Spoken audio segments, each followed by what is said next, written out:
welcome to the Chemist Warehouse pre-show. We're at Lakeside Stadium this evening for the Melbourne Track Classic. Now, I'm joined here by Matt Lynch. Now, Lynchy, when we say the Melbourne Track Classic, there's been so many amazing athletes competing at this Track Classic through the years, hasn't there? Oh, it's been fantastic. The history here, it's written through the years. Obviously, it's changed stadiums a few times, back at Olympic Park, here at Albert Park, but like the sprints just hold something for me. Frankie Fredericks, the meet record in the 200, we're going to see it later on. 1992 set in 1999, unbelievable. Asafa Powell 10:04 when he was leading into the Com Games. David Rudisha 1:43.15. Wow. Unbelievable. And they're global superstars in the sport of track and field who've come out here to compete at the Melbourne Track Classic in years gone by. Now, I really love some of our locals. Kathy Freeman broke 50 seconds for the first time in the 1996 edition, 49.85. And you know how special that run is. No other Australian female has broken 50 seconds still for the 400 metres. And Bronwyn Thompson in the long jump, she hit that 7-metre mark, which is just huge. And all those athletes that we've mentioned are just fabulous, fabulous athletes. And there's more athletes competing tonight that want to etch their names into the Melbourne Track Classic history books. But it's been a big week of athletics. And it started last Saturday evening with the Sydney Track Classic. So it did kick off the hammer throw. It was in the pre-show. Ned Weatherly, we got to chat to him afterwards through a personal best. If you're anywhere near the track, it doesn't even have to be inside the track. You're outside, you'll hear him when he throws big.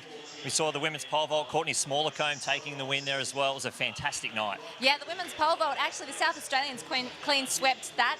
And Matty Denny, well, he's taken his 2022 season off pretty great. He started it with a meet record there in Sydney, and he looked pretty happy with that one, didn't he? Exactly. And Ao Ore, again, in the early of the program, in the nice hot sun on the back straight, took the win.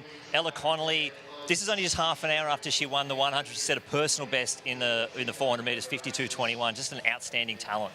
Oh, Ella Connolly has really stepped up this season. She's just brilliant last weekend, and we're going to see her competing tonight as well. And this men's 100 metres, well, it was the New Zealander. It was. Eddie took the win, but the Australian athletes are having such a fabulous season. They started in Adelaide really fast and they carried it on there, and we're going to see them run some relays later this evening, but this was pretty special by the youngster. Yeah, Jude Thomas stealing the show. He was silver last year. He's only 20 now, 7:47 to take the Australian title for the 3,000 metres. Unbelievable talent he is. There's a lot to love about the domestic athletes competing this season. They've really stepped up because there's a Commonwealth Games later this year and a World Championships. It's a big year. It's a really big year. Now, talking about competing on the global stage, we have a World Indoor Championships at the moment where we have quite a big team over there competing, don't we? And overnight, we've seen some of the athletes compete, and they're about to kick off as well. We can see Lyndon Hall in this photo with Katrina Bissett and their coach, Ned Brophy, and she was fabulous. She has made that final, and she is in that final later this evening. And we'll see Kat go a little bit later as well. She's a great chance, but also a great chance. Curtis Marshall is in some of the best form of his life, and he loves jumping indoors, and I think he's going to be fantastic. He's really going to push the limits. Yeah, and here's Ash Maloney on screen, and isn't he just having a wonderful, wonderful indoor campaign? You know, he's never competed indoors. It's his first chance to do so, but he's sitting in third position, just in front of fourth by 5 points, but he started the day off pretty well, didn't he, his day one? Yeah, he's outstanding. It's his first time competing indoors. So obviously everything was a PB. He did a 670 in the 100 metres, a PB in the long jump, which is fantastic for him. Probably not his greatest shot put, but he stepped up again in the high jump. And he's got the 60 hurdles, he's got the pole vault, and he's got a 1K. And I think he's going to test the big guys out there, like he did in Tokyo. Amazing, isn't it? And he's still so young, so he's got such a big future, but he's already competing so well on the world stage. Now, there was also a marathon during the week, and Eloise Wellings was fabulous. The mother of two went over there, and it's a new event for her in her third ever marathon. She was able to get a personal best, and we spoke to her after she competed there. I'm Eloise Wellings, and I am a marathon runner, and my coach is Nick Bateau.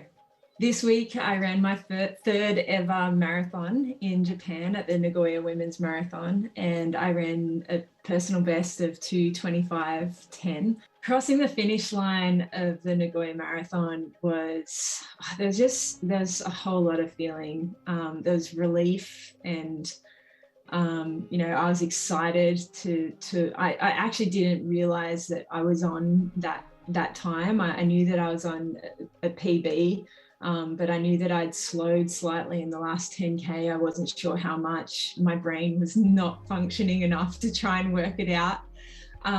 But yeah, crossing the line, there was just relief, a whole lot of satisfaction, a lot of exhaustion and pain, but just completely and utterly satisfied and ecstatic with what just happened.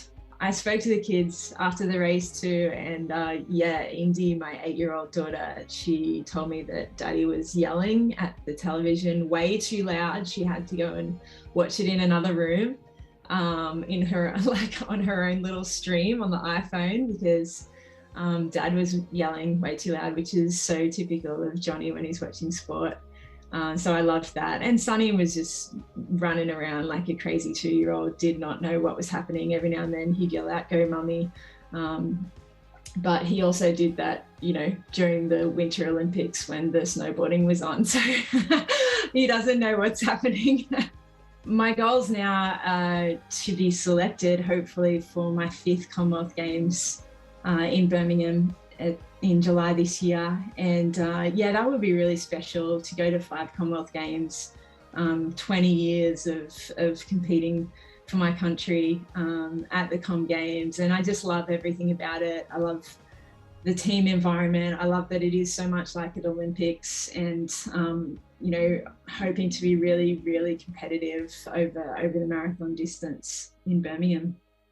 Honestly, listening to Eloise speak, you can't help but have a smile on your face. She's just such an incredible athlete. And when she talks about going for 5 Commonwealth Games, when you think about her actual story where she missed so many Olympics early days through injury, her mental toughness is incredible. And the way that she ran that marathon, her 3rd ever marathon, 2:25, mother of 2, and talking about not only going to these Commonwealth Games, she wants to try and make the Melbourne ones as well, which would be 6, which would be so fabulous. Well, we just got such good depth in the women's marathon as well. Like Sinead Diver was in that. She really pushed the pace. I think Sinead was having a crack at Benita Willis's Australian record. Yeah. Unfortunately, DNF, Izzy Bat-Doyle was out there pacing. She took it to 30K. Obviously, great job. It helped Eloise get a personal best. So it's fantastic teamwork as well. Yeah, and what I love about that is Sinead wasn't scared to try. Like in a marathon, you've got to really push those early paces. You don't know how it's going to work out unless you have that crack. So it was really impressive by Sinead to really toe the line and follow through on the plan.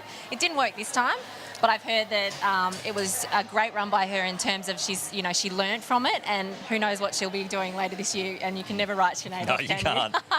Now, from long distance, let's go to sprints. There's been a relay camp this week here in Melbourne, and we've had the juniors down here and the seniors training in that 4x1 environment to try and see if they can get on to an Australian team and see how they go later this evening in a relay. But I spoke to a few of them and we watched their training early this week. Today was good, preparation was really good. I think the coaches have really helped in the athletes coming mentally really prepared. So I think a lot of coaches really support relay, particularly 4x1. I think they came prepared and we got a really good session in. And I think there's a lot of the harmony within the team is outstanding. So a lot of the men and women train together and help each other. And that's why we run the 4x1 program together. Same skills, same method, same communication for what we do in relay. Yeah, the changes went really good. There's obviously a bit of a new team environment around here, so it's always challenging to get a lot of new faces in, but everyone picked it up pretty well. Even the guys that came in new came in with very decent skills, which I think everyone was happy to see. We didn't have to start from square one, so I think going forward it's going to be brilliant. As some of the other guys come back in, it's always going to be a competitive team. So it's good skill-wise today, and we'll see how we go on Saturday. Yeah, flat speed-wise, the team's looking really fast at the moment. So, we're really excited to get over there, and Worlds, Com Games, doesn't matter, with our camaraderie and with the ability we're putting together out here on the track.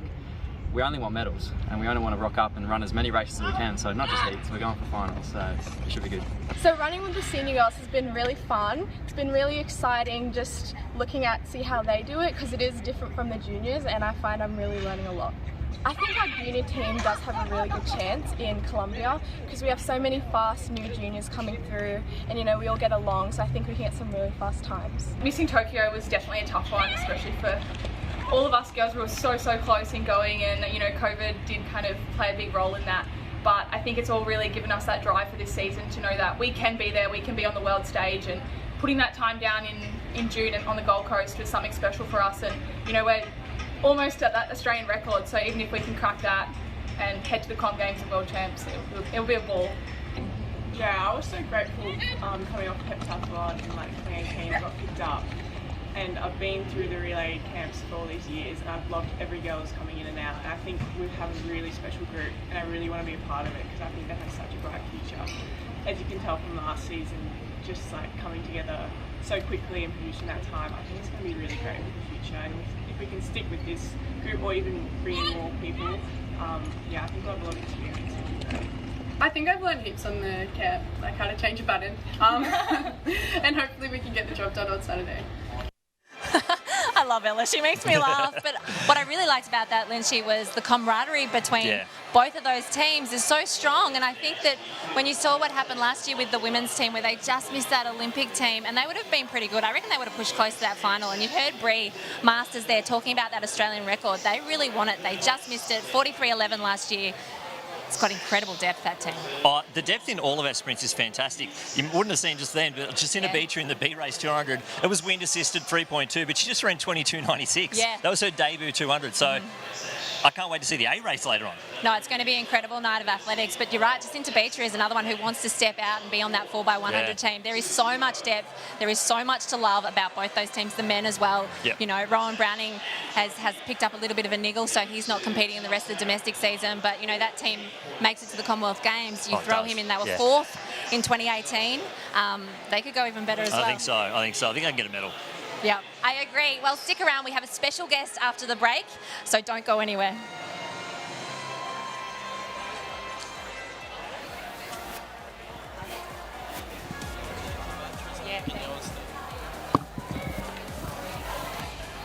We know it's important to stay hydrated and that 8 glasses of water per day is recommended.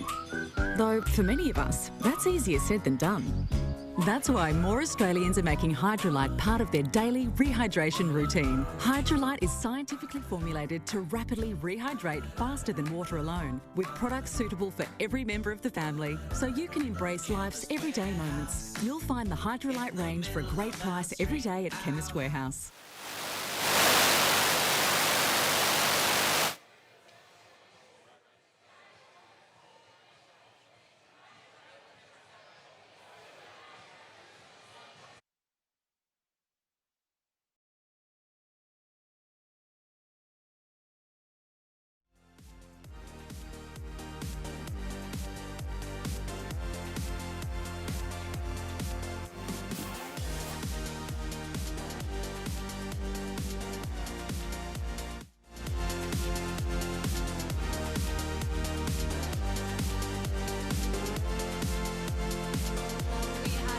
By a special guest. We have the Queen's Baton Relay coming through later this evening in the middle of the program, which is something to look forward to. It's going, it's 294-day journey, visiting 72 nations and territories in the Commonwealth, and it actually started off here in Australia with Sally Pearson, the Olympic gold medalist in the hurdles. And we have someone with us, a special guest, who is joining that Queen's Baton Relay later this evening. Now, you're working in Athletics Australia. Cara Honeychurch, you were a star of that 1998 Commonwealth Games where you won 3 gold medals in the 10-pin bowling.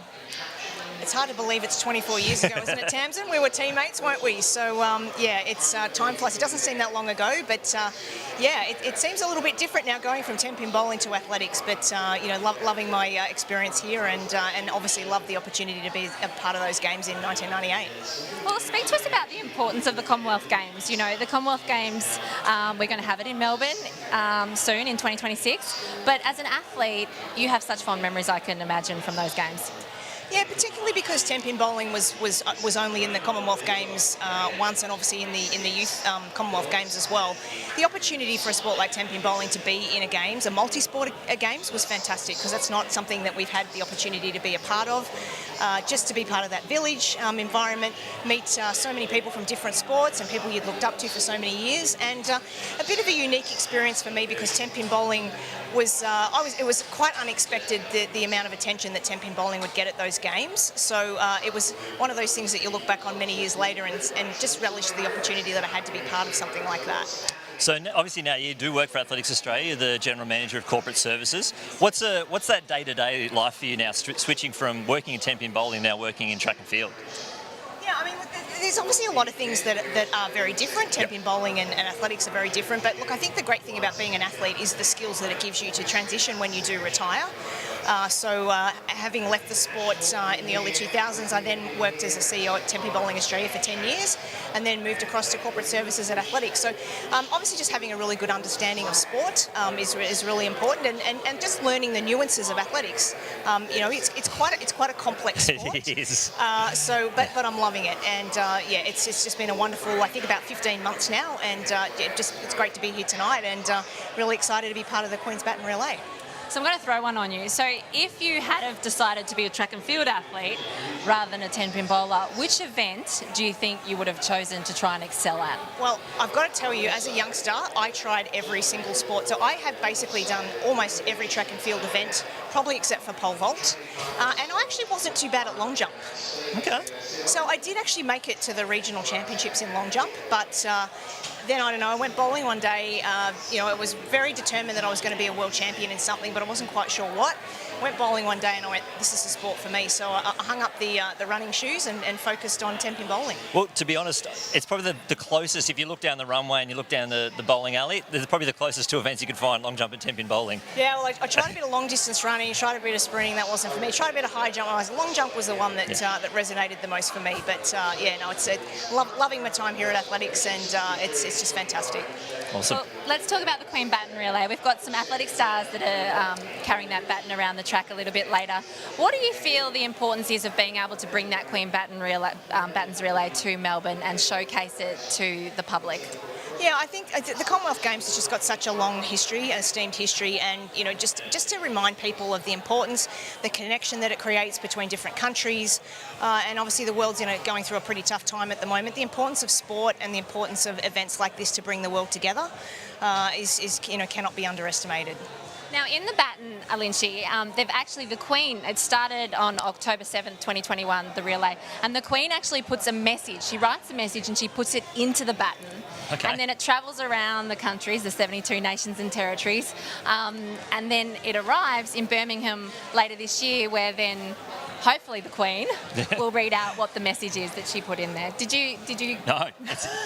Do we know what's written, what she wrote down at all, or is it part of the opening ceremony? No, but I'm thinking that everyone now is going to be watching really carefully to see what she Does it reads rattle out. around inside there? If you shake it tonight, will we find out what it is? Well, maybe, Kara, you can shake it around and see if you can have a quick look at that message for us. But opening ceremonies are pretty special for games as well. Did you go to that opening ceremony in Kuala Lumpur? Yeah, I did. It's I can remember it like it was yesterday, because it's the first opportunity I've had to walk into a stadium and have that many people just cheering. It's something that will live with me for the rest of my life, and I just feel so incredibly grateful that I was around and had the opportunity to be in the Commonwealth Games. And I certainly hope that maybe one day 10-pin bowling will take its place again in the Commonwealth Games. But just feel incredibly grateful to have been a part of just that amazing event. It's definitely one of the highlights of my life, most definitely. Well, one last question before we let you go, and that men's steeplechase is about to start. We've got an Olympian in there as well, and some great athletes who will be chasing those qualifiers for the Commonwealth Games later this year. Athletics, you're now an athletics fan, you're entrenched in the athletics world and the fraternity. Who do you enjoy watching when you come to athletics meets? Yeah, I love watching it all. I think it's not till you go to another sport, you get down at level and you realise how high the hurdles are and all of those sorts of things, how fast everybody runs. It's quite extraordinary. We are watching people who are outstanding at what they do, always make things look easy, but it's not till you really get down and immerse yourself in it that you really appreciate how talented and skillful these amazing athletes are. I have to say though, there's nothing like watching pole vault. It's just I'm sure a lot of people say that from outside of athletics, but just the skill and the dexterity and the strength and there's so many elements that go with that are really amazing to watch. The sprinting is great. I love it. I've got to admit, I love it all. I think it's amazing. Oh, that was such a great answer. And you know what? If pole vault is one of your favourite events to watch, stay tuned, because in the Queen's Baton Relay, there's a couple of pole vaulters going around with it, and I've heard maybe even an Olympic gold medalist. But thank you so much, Kara Honeychurch, for joining us, and we are so incredibly lucky to have you in the sport of track and field now. So thank you very much. Thanks, Tams. It was great to be here. Thank you. All right, let's get down to this steeplechase, Lynchy, and have a look. Well, it looks like it's Max Stevens out there in the front, taking the lead over that water jump, closely followed by his training partner, Matty Clark. Yeah, Matt Clark, he had a fantastic 2021. He was chasing that qualifier. He got so close to it. so many different cracks at it, and I'm really looking forward to seeing what he can do now. He's working really well behind our boy Max Stevens there, but and it's the Japanese as well, Kosei Yamaguchi, just sitting off the back there as well. But the conditions, you might have heard before, we had one of our B race, 200 metres. It was a plus 3.2 down the home straight, which is rare for Albert Park Lakeside to see such good sprinting conditions. So it does look like it's died down. The windsock's not doing too much out there at the moment, but it is a group of three, Stevens, then it is Clark and the Japanese athlete Yamaguchi. Well, I mean, how good is steeplechase going in Australia at the moment? We have so much incredible depth. We had 3 athletes represented in both the men's and the women's steeplechase at Tokyo Olympics, and it's good to see Max Stevens back out here competing because, you know, he had a fabulous start to 2020 and then was unfortunately injured at the Sydney Track Classic last year. And, you know, he started off this season domestically so well. He actually went to the base Sheffield in Adelaide and took 2 gold medals in the pro scene. But, you know, he's really desperate to get out here and show that he's not the man to be forgotten, and he wants to be on that team as well. But we're missing Ed Trippus, and Ben Buckingham's just got a little bit of a niggle, I've heard. Yeah. So hopefully we'll see them all back by Nationals because it makes for a great race. And we're missing, of course, James Niparis, who was the Australian champion last year, who everybody loved watching race at National Championships because he left his heart and soul up every time he ran. He puts everything into a Niparis, but a little move by Matt Clark there just to get out the front with 5 laps to go. We saw Buckingham in Adelaide actually take the win, and he looked really, really good. And you know, it's a shame that we won't see him back out here again, but it's a race of 2, just 2 groups here at the moment, Clark, Stevens and Yamaguchi, and then a long way back to our chase pack. So hopefully that means our front group's on a hot pace here at Albert Park for this steeplechase. Well, and this is the hard part of the race for them at the moment. It is very, very hot, and we saw those excruciating conditions in Tokyo that really took its toll on the steeplechasers. But it is hot, but it's also a really big headwind down that back straight. So I think if you can get some cover down the back straight, that's where you want to tuck in. The 2 team tempo athletes are going to work together as well as they can because, you know, they're training partners and they're so supportive of each other. You know, when Matty Clark made that Olympics in the way that he did, in the fashion that he did, Max Stevens was one of the first people to congratulate him and be so happy for him. So they train together and they look like they're going to help each other here this evening. Yeah, exactly. And 8:22, that's the target time for Clark, both for Oregon World Champs and for Birmingham in the Commonwealth Games. Yamaguchi's got a personal best under that, but he'll want to get another qualifier to secure his spot to Oregon, which is basically the home of, you know, it'd be fantastic to get out there to Oregon. You might also see the women's javelin doing their warm-ups as well as those athletes make their way around, and it's the first time to see Kelsey-Lee Barber out in competition. Yeah, I mean, Kelsey-Lee Barber is, you know, the world champion, the defending champion, so she gets an invite to those Oregon World Champs. She doesn't even have to qualify. Pass. It's a free pass, you're right. But, you know, what an incredible event of depth. We had 3 women in those Olympic Games that were in that final, and we're going to see Kath Mitchell a bit later. She's carrying that Queen's Baton relay. Yeah. And Mackenzie Little is going to be competing. So, you know, she was fabulous in Tokyo, you know, personal best galore. And she's just an incredible human, Mackenzie. You know, she's studying for her medical degree. And I don't know how she finds time to throw the javelin, but she does it very, very well. Yeah, Stanford athlete, won a couple of NCAA titles. Yep. As they come back around the home straight in front of us again, Stevens now goes into the lead. Looking pretty comfortable, all 3 of them at the moment. And every stride, they're really extending that lead back to Joe Burgess and Aidan Hobbs in that chase pack. So 3 laps around, a little bit more than 400 metres because it is an outside water jump here at Albert Park. So a little bit over 1,200 left to go for these athletes. So even though it is really hot, you can see these athletes, you know, they don't get a lot of chances to do the steeplechase. You know, it's not like the sprinters who can do it week in, week out. So when they target a race, they know that they've really got to have a crack at it no matter what the conditions are. Now, Max Stevens is so tough. Having spent last year on the sidelines, he's hungry for this, you know, so he's not going to worry about the fact that, you know, it's a bit windy down that back straight. As you see him go into that steeple, he's got quite a good technique over it. Matty Clark came into the steeple a little bit later. He was a middle distance runner who stepped into the steeplechase. He's seen that you know, it's a smart thing to do. There's so much depth in men's middle distance running, so sometimes you have to look outside that square and see where's your best event going to be in terms of the global stage. And so sometimes when Matty's going over those steeples, he does rotate a little bit, which means when he lands, he's he's not as effective off the steeple, but he will be working very hard with that. And, you know, you can see him stuttering as they're going into that steeple.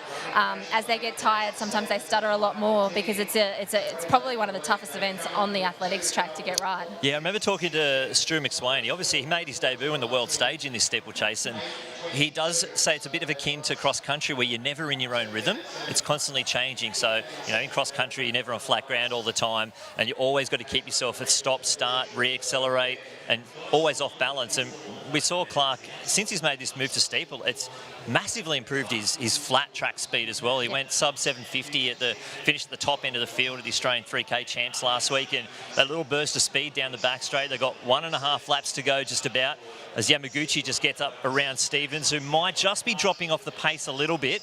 And Yamaguchi's right on the tail of Clark as they come around for their second last water jump here in the 3,000 metre steeplechase. 8:22 is the qualifying mark for Oregon, and Yamaguchi's gone out wide. It's one of those tricky ones where you want to be able to sight that steeple. You don't want to be just jumping into it blind, especially if you are going to push off. But you could probably throw a blanket over those three at the moment. Stevens is not letting them loose. No, and if we look at the steeplechase here where they go over, like you can see the different techniques. Now, Kosei Yamaguchi put his foot on the steeple there, but when he clears it like a 400 hurdler, you know, and the Japanese athletes are such good technicians over the hurdle. I wouldn't be surprised if he's done a lot of hurdle technique work, because he's quite wonderful in terms of the way that, see there, how he just has that beautiful hurdle technique when he doesn't put his foot onto the steeple. So he's a wonderful technician over those hurdles, and it looks like Max has put in a little bit of a spurt. Yeah, wow. 300 metres left to go, and it's Stevens, but Yamaguchi comes out wide again. He's not going to let him take the front, but Yamaguchi powers over the outside. Clark sitting in third. Looks like he might be labouring just a bit, but just over 250 metres left to go for the Japanese athlete. He's a sub 8:20 fella. He's got 2 more steeples to go. He's got the water jump and the steeple in the home straight. Stevens probably about 10 metres now behind, but Yamaguchi turning it on. He's going to come around into the water jump for the last time.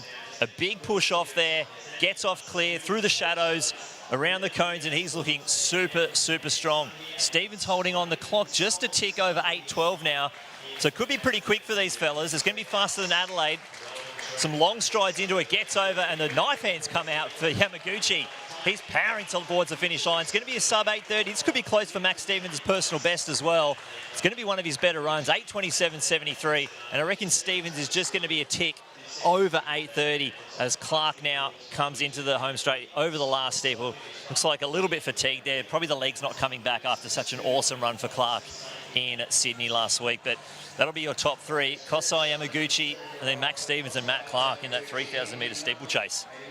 Wow, well, if that's a sign of things to come tonight, we're in for a really exciting night, because that was just fabulous. You know, Max Stevens, he looks like he really wants that national title. You know, this is their last chance, the athletes, to show that they're in shape for those nationals. And those nationals are, of course, doubling as our selection trials for the World Championships and the Commonwealth Games. But poor Matty Clark, he really had the bear jump on his back there, didn't he? Which is unfortunate. But we've got a lot to look forward to this evening. I know you're looking forward to a few events. You just mentioned that our world champion, Kelsey-Lee Barber, is out there in the javelin. We're going to see her soon. But what other events do we have to look forward to this evening? Well, there's a new one on the scene, Sam Dale in the long jump. So she was a 630 metre jumper as a junior, fantastic. Comes up to the Queensland champs, goes 664, 670 foul. We only had 3 attempts because we had to compress the program because of the floods in Brisbane. So I can't wait to see what she's going to do with 6 jumps out there. You mentioned earlier the meet record is 7 metres. It's also the Australian record. 682 is the qualifier. I can't wait to see what she pops out. The conditions are fantastic. Well, Brooke Stratton has that record now, remember? Sorry, does. Meet record, let's say meet record. Meet record, yeah, no, I know what you meant. But Brooke's watching, which I know she will be back home because she's just picked up a little bit of an injury. She's had that operation. But I saw her training in the week and she looks like she's starting to get back there. So fingers crossed we can have her back out on the track soon. Now, well, thank you so much for joining us for the Chemist Warehouse pre-show. We are super excited to see the main program about to begin. Lynchy, I'll let you go to the comms box, but thanks for joining us. Stay with us because that main event of the Melbourne Track Classic is coming up shortly.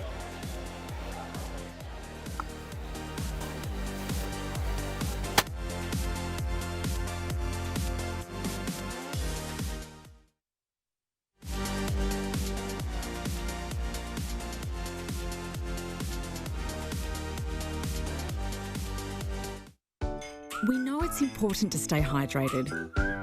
and that 8 glasses of water per day is recommended. Though for many of us, that's easier said than done.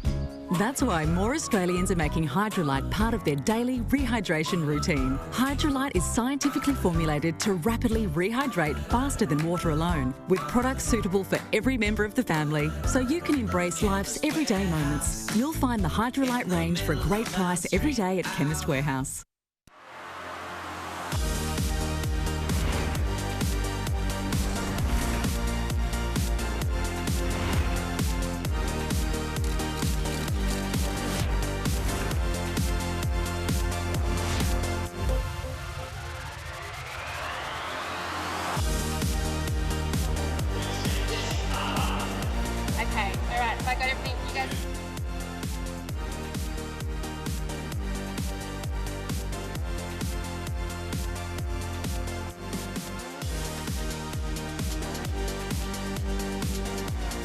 So here we are in Albert Park for the Melbourne Track Classic. My name's Matt Lynch and welcome to everyone here. And welcome Tom Nixon standing next to me in the booth. We are here for some fantastic action. We are indeed. The Melbourne Track Classic, it's a staple of the domestic season. As you talked about in the pre-show, just some of the world's best global athletes have descended on Lakeside Stadium, Olympic Park in years gone by, unravelled some fantastic performances, and tonight will be no different. One of the early events on the program, of course, Kelsey-Lee Barber, getting to see her in her opening event for the year in the women's javelin, looking to fire up her year. Commonwealth Games, a big year, indeed, with the World Championships to come up, and she'll be one of the first events on the program. But it builds right into a fantastic night of track and field action. On the sprints, we have the Peter Norman Memorial 200 metres. We're going to see some of the top talent across the relays at the end of the program. Of course, one of the first times of the event will be the mile, the John Landy Memorial Mile. So much to look forward to, Lynchy. Yeah, no, I honestly can't wait. And I don't know what the wind is. I'm looking outside and it's saying a negative 2.7, but in the pre-race it was a plus 3.2. So I don't know if they've just switched some stuff around out there, but it's out of control. Look, I'm really looking forward to it. It's very uncharacteristic Melbourne weather right now, isn't it? It is indeed. It might even settle a little bit more. We do see the trees blustering around. It might be a little bit swirly in there, so it could make for some interesting conditions for the field events. And you talked about the long jump for the women will get underway very shortly as well, and we'll see the men a little bit later in the program. Hopefully they can get the winds behind them, as we've talked about earlier. Just some fantastic performances across the domestic season so far. So fantastic program coming up. Well, hopefully the conditions settle so it's nice, fair racing for everyone and fast racing because the sprinters are here and that's what we want to see. Well, exactly. It's a sprint heavy program actually, which is kind of rare for Melbourne. You do think Melbourne, you know, long distance, it's a classic long distance. Obviously we had some fantastic times and we do have some distance races here, but we've got so many sprint races that I think it's set up for backwards and forwards too, so I'm not sure. We might wait and see which way they're going to go. Also for the John Landy Memorial Mile, they have got the photo finish camera set up for the 1500 metres, so we can get some splits there as well. But we will go to our steeplechase results, those official results for that race we just saw earlier, with the Japanese athlete taking out the win, 8:27.74. Max Stevens, 8:30.90, and Matthew Clark, third place, 8:43.96. We did talk about in the pre-show just how close it was to the personal best of Max Stevens and indeed Matthew Clark. So some early form for them in the season, of course, building towards the national championships, and a fantastic run by the Japanese athlete Namaguchi. Yeah, he was just a class above. He actually let the other two just do their own work. They swapped the lead plenty of times, but you know, while we're talking about the wind, it is swirling around out there. So he did plenty of work, just tucked in behind them, and he really, really wanted that victory there. He powered off that last steeple. Max Stevens so close to his personal best. It's almost 3 years old now, and he's getting there. So I think he'll be, you know, powering up for that national title. And it's obviously some opportunities for Oceania champs too, where places at nationals count towards that, and that's a big point scorer for the champs. So I'm looking forward for the steeple. And now we've got the girls heading out there. They'll be next up on the track as they make their way around through the shadows and onto the home straight. So very shortly, we'll have plenty more action here at the Melbourne Track Classic. 6:05, two of our field events are meant to go underway, the women's jav and the women's long jump. And be very, very keen to see how they go. The women's javelin was just introduced to the crowd. Looks like we've got 5 competitors in that one. Christine Groon from New South Wales, Kelsey-Lee Barber, the reigning world champion and Tokyo bronze medalist, Mackenzie Milcharik, the reigning under-20 champ, is also still eligible for the under-20 champs. Next year, Mackenzie Little and Alex Roberts. Now, Tamsin, you're down trackside. I can see what the weather's like from up here, but what is it like down there in the thick of it? Really hot trackside, Lynchy, in the sun. Like, it's really, really warm. It's the sun's just really reflecting off this blue track, so it's quite hot. It'll be quite hot for those distance races, but the wind's a little bit of a problem down the front straight. It's quite strong. I mean, it'll be great for the sprinters if it stays like this. The back straight will be probably the issue for this 3,000 metre steeplechase that's coming up. But it's, it's looking good for some of those later event programs where, typical of Melbourne, when the sun starts to go down, it'll still hold that warmth, and hopefully we'll see some fast times. I was speaking to those sprinters earlier in the week, and they were talking about it's more about a win because the conditions are usually not conducive for sprinting here in Melbourne, but I think they're going to be quite shocked if they come out here and they've got that tailwind, and they've seen Jacinta Beecher how fast she ran in that B200 metre race, dropping under 23 seconds. So I think there's a lot to like with these conditions for the sprinters, and I think for the steeplechase about to come up, it's going to be difficult, but as I say that, it's quite blustery. The wind just picked up then and I felt it. It blew straight down that front straight. So yeah, it's a little bit swirly, so we'll see how it goes through the night, guys. Yeah, thank you for that. We can see it is a bit swirly. We've had 3 attempts in that women's long jump down the back straight. We'll just have a quick run through the field. Jessie Harper, Annie Maguire, Chloe Grenard. This is Brittany Carroll, 4th jumper. Mia Skerry, Tamisha Clark and Sam Dale, who we mentioned earlier. It's actually been 3 fouls already for the girls. Jessie Harper, a plus 2.3. Maguire, a 1.5. And Chloe Grenard, 1.7. So whoever gets one jump on the board, they're going to take the victory so far in the first round. But it's going to be tough with those conditions just sort of changing and switching back and forth. Particularly if they're trying to judge their run-up and where to start, how they're going to hit the board. But Carroll's coming into this event a second place at the New South Wales Championships recently. Personal best performance as well, 6 metres 24. So we're seeing some athletes starting to hit their form. They've just come off a lot of the state championships for many of them. And Carroll on the runway now.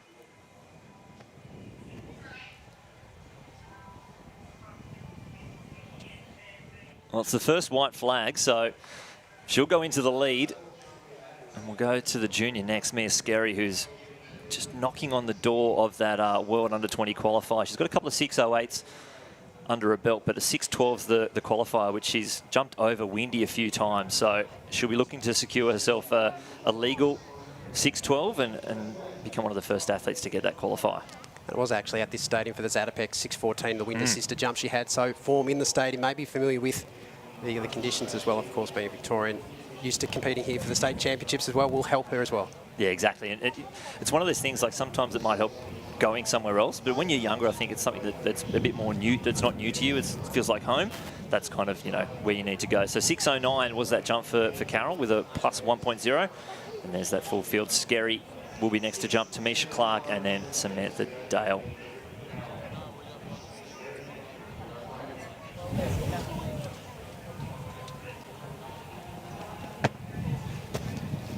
I think that might be a red flag. It looked like it was quite a way up the board. And there's another one. That's Skerry, only 17, so eligible for 2 more, another World Juniors in, I think it's just been announced it's going to be in Lima in Peru in whatever year, 2024, there you go. So the wind settling down is a plus 0.4. And we'll see Tamisha Clark, who was selected in last year's World Under-20 champs and unfortunately didn't get to travel. And then we'll see Samantha Dale to finish off that competition as our women's steeplechase.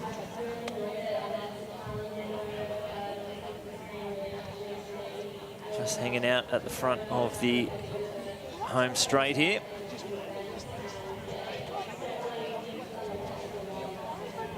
So we've got a field of 10. And I'd say we'd be, after the Adelaide Track Classic, Cara Fane Ryan, just, she would have qualified for every other champs if it wasn't for the super hard 9.30. So Doha was 9.40. I'm pretty sure they're all 9.40. Before that, she goes 9.36, and unfortunately went to 9.30. So, she's such a talent. She was very close. I think she just ran out of races for points, as you saw Tamisha Clark just getting a run through there. But we'll do a quick run through the field here. Cara Fane Ryan in 1. In 2, Abigail Thomas. 3, Abby Butler. In 4, Stella Radford. 5, Laura McKillop. In 6, Sophie Coughlin. 7, Brielle Urbacher. In 8, Charlotte Wilson. 9, Georgia Winkup. And in 10, Rosie Donegan. And there'll be Sam Dale on the runway too, down the back straight to finish off. There's only been 1 legal jump so far out of our first 6 jumpers. Feen Ryan just goes straight to the lead here.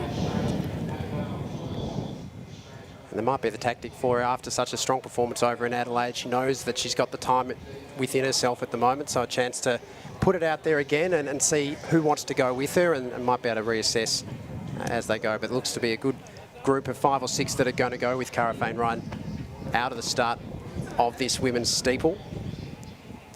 Yeah, exactly. And with Jen Gregson's injury and obviously now pregnant with the new child on the way, so it really opens it up to who's going to take it the national title. Brielle Urbacher, who was a 940 runner last year, and obviously Georgia Whincup, who went to Tokyo and to Doha.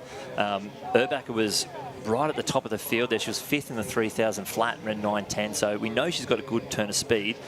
Obviously now we just need to see what they can do over the barriers, and Feen Ryan, though, really in control. First jump for Sam Dale, 640 with a 0.9, so already better than anything she did before state champs. I know there was a few texts like, hang on, was that 670 real? Because all they saw was a 670. It's like, no, she jumped 664 before that, so don't forget, it wasn't just a fluke.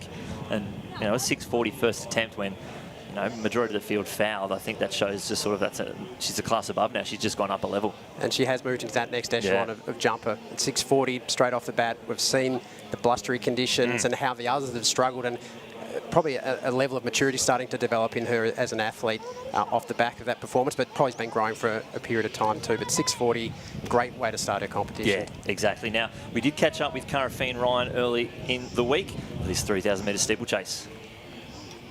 Hi, I'm Cara Feen Ryan. I compete in the 3,000 metre steeplechase and I'm coached by Ben Norton. So I love the steeplechase because I think it's just such a unique event. I just jumped in it one weekend meet in Queensland just because it seemed like a lot of fun, and I just really enjoyed it. I loved the challenge of going over the hurdles. It just came really naturally to me. I always loved cross country growing up, so I think there's a bit of a crossover there between those two events, and yeah, it's definitely something that I still love, and it's different to the normal track event, so I think it's great.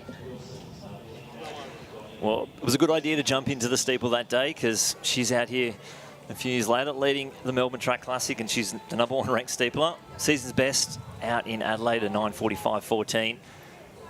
She'll be trying to get that 9:30. Urbacher on her tail there as well as Whincup. I'm just trying to catch out who that might be behind. Stella Radford. Stella Radford, so another class athlete, Radford. So season debut over the steeple. And we know she can produce a big performance, so she'll be wanting to jump on the back of that pack and not let Urbacher get too far ahead. Over in that long jump update, Harper, another foul for her. And it's going to be interesting. With a field of 7, you used to be able, if you did 3 fouls, you'd get through to the last round. Not anymore. So we could actually lose athletes in this if unfortunately, if Harper fouls one more time. No good, no free pass into the next round. It really does put the pressure on for the jumpers, particularly with the format and how that will play out to them, and these conditions, adding an extra layer of complexity into it, but that's what it's all about when you come to these big meets in the championships, to be able to put it together. Yeah, it's almost, is it worth just doing a safety jump? Just walk up, step into the pit, get 3 more jumps? I don't know. Maybe not the Melbourne Track Classic, might not be the place to do it, but 4 laps to go here. Feen Ryan, Whincup, and then it's Urbacher and Radford. And it goes back to Rosie Donegan. And just tough to see that hip numbers flapping around there. Charlotte Wilson. There we go. Need some stronger pins, I think, out there in the call room. And then it's that next group on the track there with Abigail Thomas, silver medalist at the recent Victorian Championship, down to 20 age group. And so one of that junior or emerging contingent in this race. So we've seen the race really split out into 3 groups. You've got probably the junior component at the back end of the field, and you've got the real class at the top end there. Still led by Cara Feen Ryan. Stella Radford has reattached herself back onto that group of athletes there. And Brielle Urbacher and Georgia Whincup moving quite nicely as well. So they'll enter their way into the home straight. It'll be 3 laps to go next time past the post. But the front of the field is tightly contested. No one's making a move just yet. Yeah, we saw in Adelaide, Whincup went straight to the front and did a lot of the hard work, and unfortunately paid the price towards the end, where Urbacher and Fien Ryan really kicked away. And this is Chloe Grenard, her second attempt. Annie Maguire went 6.20 on her second. So that was her first legal jump. And there's a white flag, so Chloe's on the board here.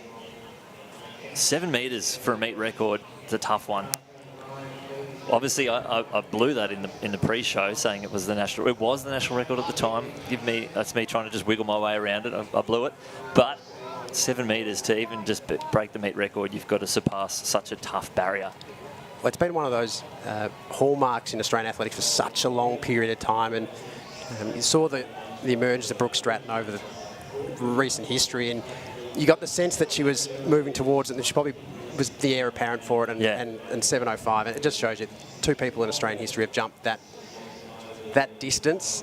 One of them was at the Melbourne Track Classic in Bronwyn Thompson. Yeah, we actually missed the streaming of Brooke's 7.05 in Perth. It was during Curtis Marshall. We'll blame Curtis. He was going for a national record in the pole vault, the under-20 national record.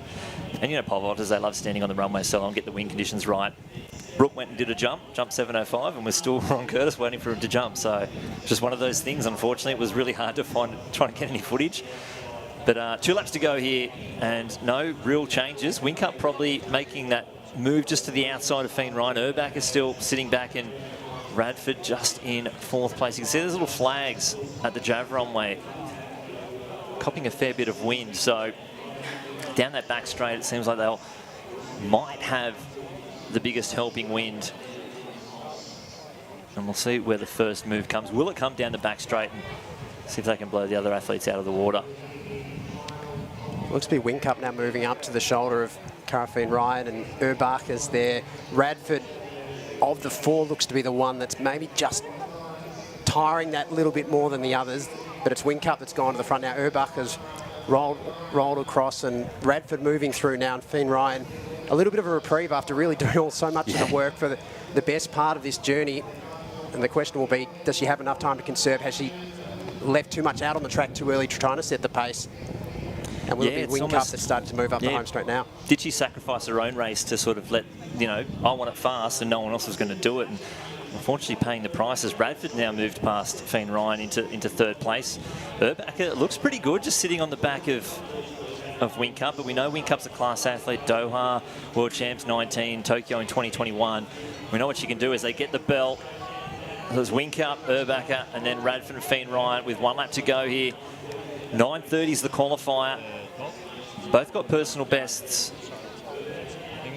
around that 9:40 mark. Yeah, 9:37 for the both of them. So down the back straight, it's Whincup and Urbacher, and it's a gap back now to Stella Radford, and Fien Ryan is still hanging on there for Radford down the back straight, but it's Whincup. Urbacher has been tucked in behind New South Wales athlete for the best part of this race, and just waiting to see, is the move going to come? Has she got the speed? And it might be coming over this barrier now as Urbacher moves up to the shoulder of Whincup, and inside 200 metres left to go. It's Whincup and Urbacher. 2 barriers remaining, one of them the water jump. Yeah, there was a bit of a stumble into that one just before at the 200 metre mark from Whincup, but I think it threw Urbacher off as well. So they're coming around for one last time into the home straight. It's going to be a big sprint finish.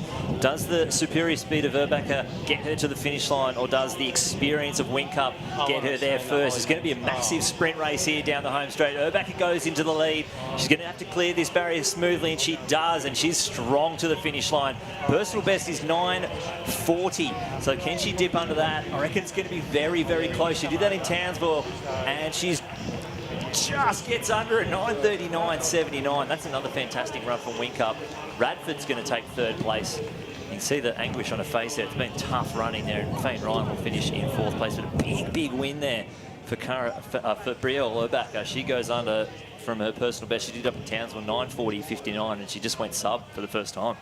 Incredible running there, and building off a season open 9:48 or thereabouts. So she sliced a big chunk of time there, not on her season's best, and obviously a nice little improvement there on her personal best. So fantastic running there, and bided her time the right way, built the race together, let the others do the work for her, and she knew where she had the speed, and that was the kick at the end. And it's got to be tough. If any other year before last year, before Tokyo's qualifiers came out, she'd be on the plane to World Champs. That's just how tough it is. But the best thing is, this is a bronze meet. There's a lot of points on board here, so that's going to really help her, like, work her way up those rankings and try and get something close to that qualifier. The rankings don't work for Birmingham. Obviously, she needs a good performance, and that could be enough to get her close to Birmingham. But for the World Champs, you just got to keep pushing hard. Honestly, if you can't run 9:30, just keep winning. That's what it has to be. Find the meets, get the points, build up the resume and the body of work to do it the hard way. But it puts you in the championship, and as we've seen in championship racing, anything can happen when you're there. Exactly.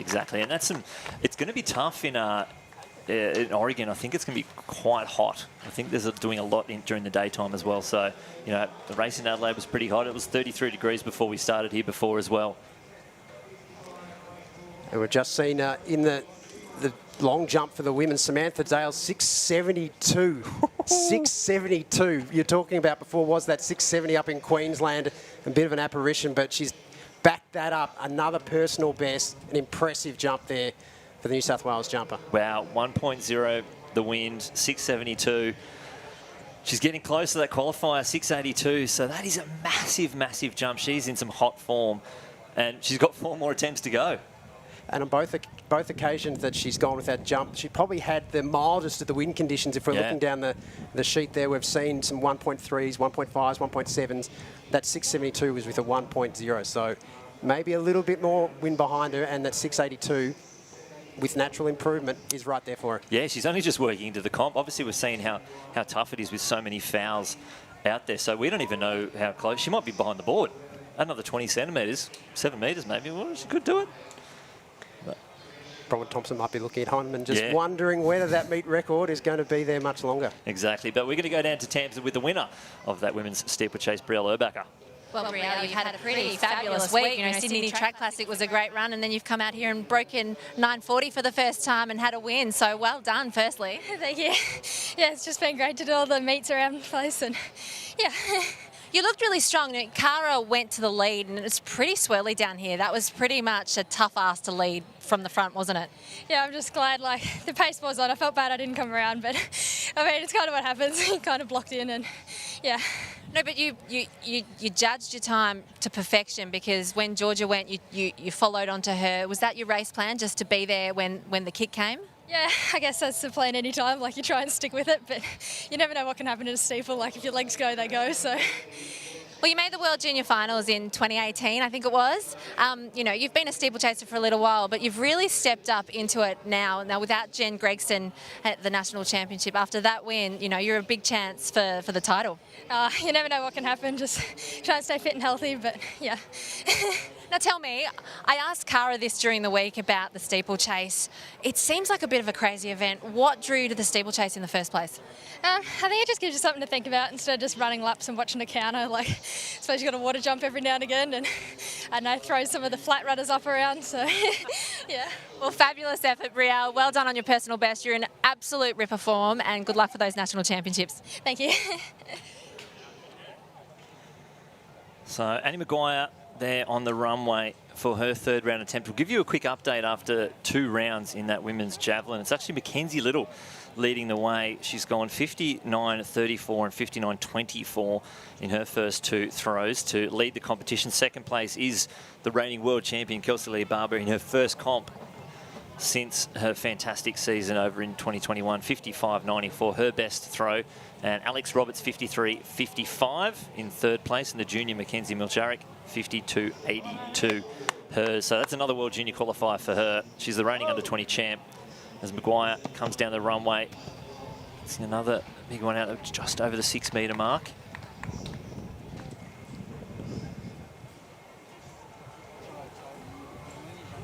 So Harper gets one on the board. So 5.93 for her. That'll get her another few jumps, and they're all on the board. So we'll see 6 jumps for all those athletes. Thank you very much. That's very lucky. They'll be very relieved, I'm sure.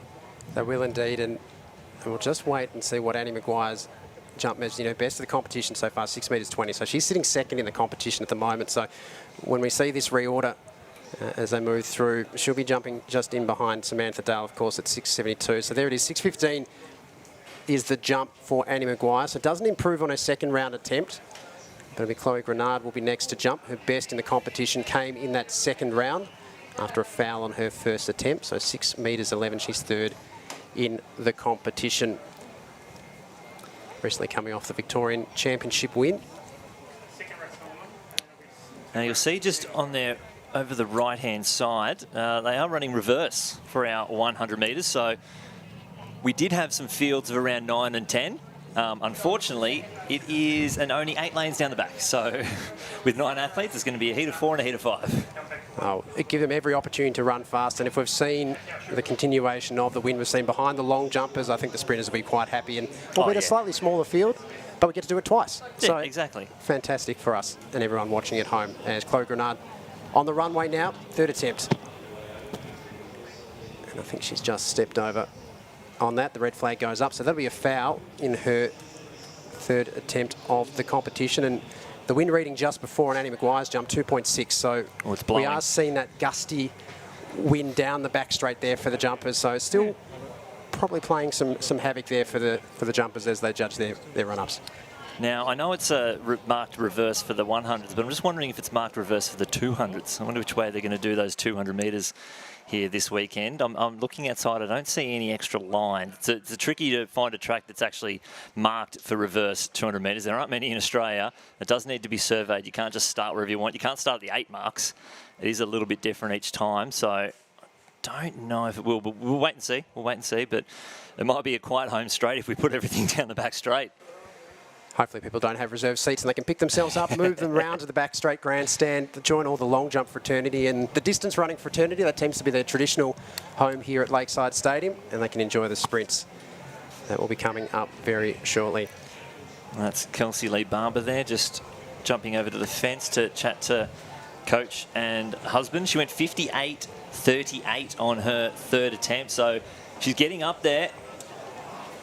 She's moving herself into some good shape. She had a tough domestic season last year.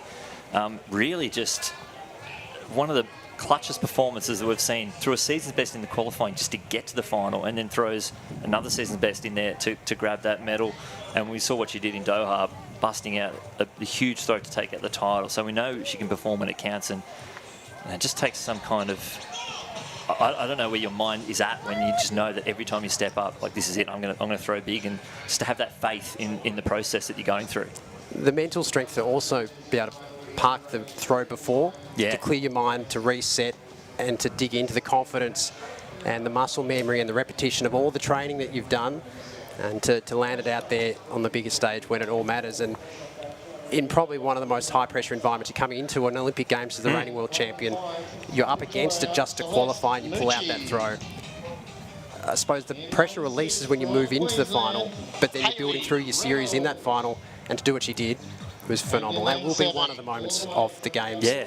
I can't even forget the last shot I did in golf, and there's no stakes at all. So I don't know how you do it in the biggest stakes in the world when there's actually things on the line. I don't understand. It's next level, and to be some of these junior athletes that are out there to experience this with the class of this, we've got 2 Olympic finals in this field of 5 just at a Melbourne Track Classic. It's fantastic. I mean, if you're Alexandra Roberts or you're Mackenzie Misselrack out there competing with Kelsey-Lee Barber, even Mackenzie Little, who's had such a career in herself with her time in the NCAA and the titles that she won there, an Olympic finalist in Tokyo. We're really starting to see the emergence of her into this next Olympic cycle into Paris. And I think that's the exciting thing in this women's javelin event over recent years. We've seen how the likes of Kim Mickle has then paved the way into the next generations to come. Yeah, exactly. We caught up with Kelsey-Lee Barber during the week before this first competition for her. I'm Kelsey-Lee Barber, a javelin thrower, and my coach and husband is Mike Barber. So since winning my bronze medal last year, life's been pretty exciting for us. Mike and I made the move to Brisbane, fun fact, and really enjoying the warmer weather up here. But all of it has come back to reset, refocus, and go again for what is going to be a really big year of athletics. Having my husband coach me is actually the best thing in the world. I can't explain it enough. I can't describe it enough. There are not enough words to articulate what that relationship means to me. And I think it always shows on camera when I get to share those moments in those big stadiums with him. We lay it out for the world to see. But I think the detail in the body language he can pick up, the detail in our lack of words for describing what we're doing, it makes for such great teamwork and a power couple out on the field. Well, that's one of the big questions. What's the dynamic like that? Can you leave the javelin talk at the track and then be husband and wife when you get home? And obviously, it's fantastic for them. It's culminating in medals all over the place. Yep. It's been a very productive partnership for both of them on and off the track, and fantastic to see how that relationship's grown and what they've both been able to achieve together as coach and athlete. So 3 more attempts for this women's javelin. They are rejigging the order. And we do have in the women's long jump, the last jumper in our group of 7 down the back straight, Sam Dale. She'll have her last attempt. Tamisha Clark's gone up into second place, a 6:35 on her third attempt. It was with a plus 2.7, but that'll move her up past Annie Maguire. And a 6:51 with a plus 2.1. So some consistent jumping there. The series of 6:40, 6:72 personal best and 6:51. That's fantastic jumping there from Sam Dale. And there's your, after 3 rounds, Mackenzie Little leading the way. And we'll see if any of these girls can get over 60 metres in this javelin competition. 64 is the World Championships qualifier.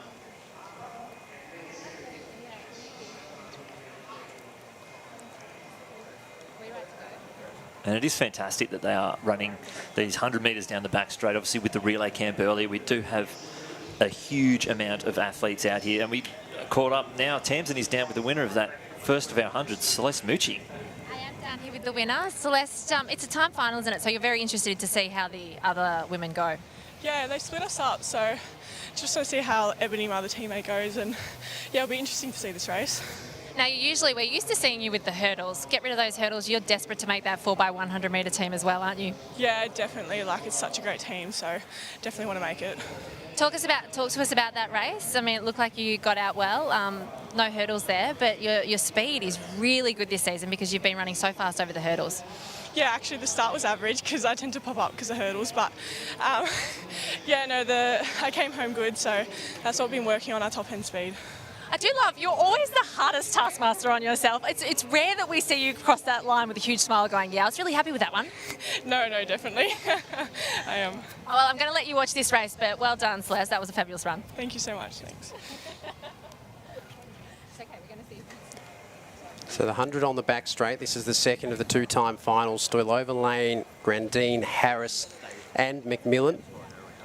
Stoylova, Harris, McMillan, the juniors in this race.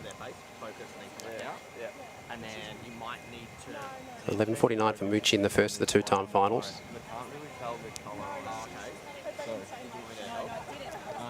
Stoylova was out quickly. Lane, Grandine in the middle as it's Emily Lane starting to move through now. Harris motoring, coming back at them is Grandine. But it's Ebony Lane has got to power away and take out the second of the 2-time finals.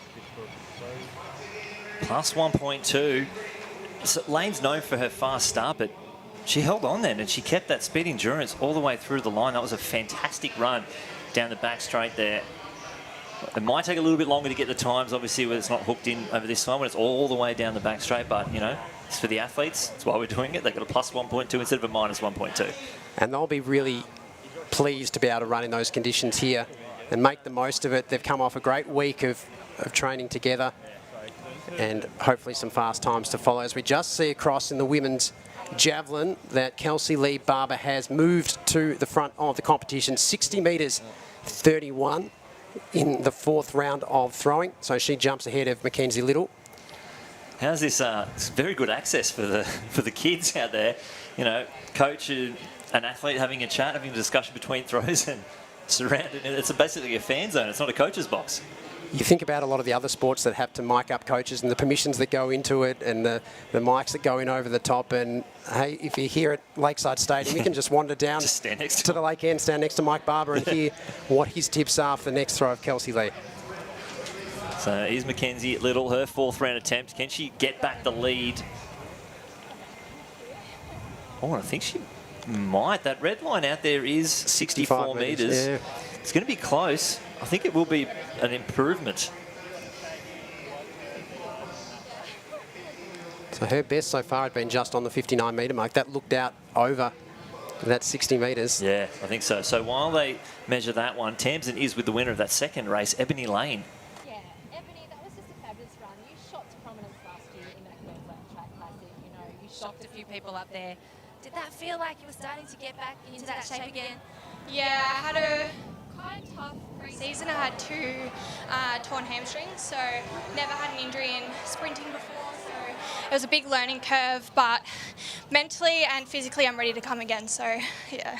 Well, you're timing it pretty well because the Nationals are in a couple of weeks. Like, you know, you've got to be ready for those. They're the Commonwealth Games and the World Champs trials. You've just done a relay camp. What was it like hanging out with the relay team this week?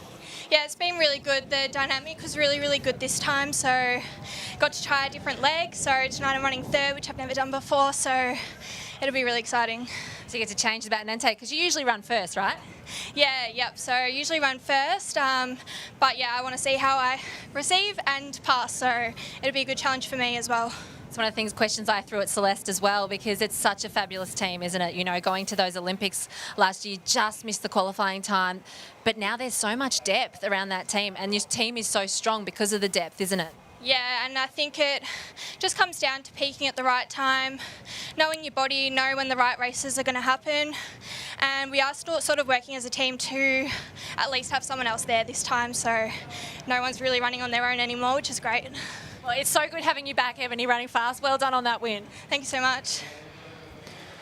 Well, it's good conditions out there. 11:52, which is a big season's best for Ebony Lane. She did a personal best at the Queensland Track Classic late in the season, so it's good to see her running some quick times. And it's interesting that she's running the 3rd leg. She's a pocket rocket out of the blocks, and I guess they're trying to use that leg speed around the bend. Really explosive out of the blocks. We saw that in her timed final run and across her recent racing. And as she said, a new challenge. And I think based on the form, you say if she's got the speed and she's up to it, her teammate Celeste Mucci 11:49, she's run 11:52 and split in the middle, Taylor Cruttenden 11:50. As we see those. Yeah, that's very close to Cruttenden's personal best. Hayley Reynolds personal best, Stoylova personal best, Georgia Harris personal best, and they're all juniors. Incredible. We've got the qualifier is a little bit easier. It's 11:90 than it has been previously, but the fact that we've got almost an entire women's 4x1 team under 11.7 to send to World Juniors. That race at Nationals next week is going to be fantastic, and I think we're going to see the same with the men later on. But not these ones. We've got the open men coming up very, very shortly down the back straight. And you heard Celeste mention how they were split up because they are running down the back straight as they're about to run now. It is very tight. There's only 8 lanes and 9 runners.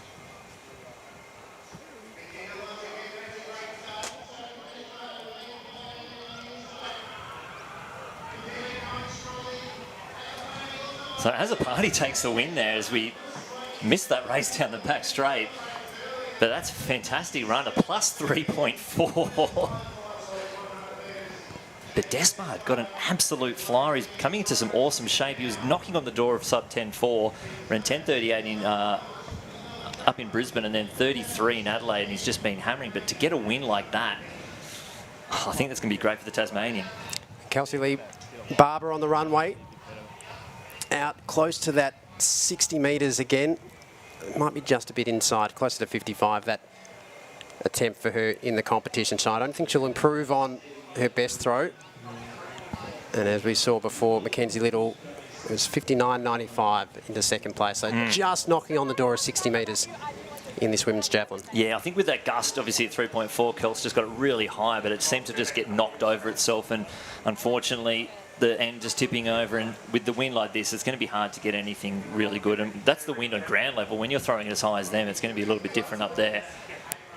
I'm looking forward to seeing that time for the men's first race to see what they can perform. And there's, 53.78. That's just whatever. It's a first comp. Just get through it, survive, and advance. That's it. And coming out with at least a 60-metre throw and a couple more to go. Really solid start to open the season for the reigning world champion.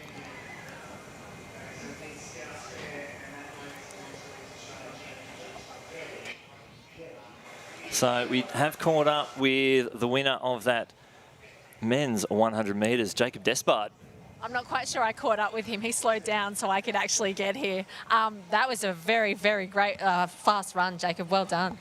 Yeah, thank you very much. We've had a pretty consistent year this year, and to do that here today, it's pretty good to see we're heading in the right direction.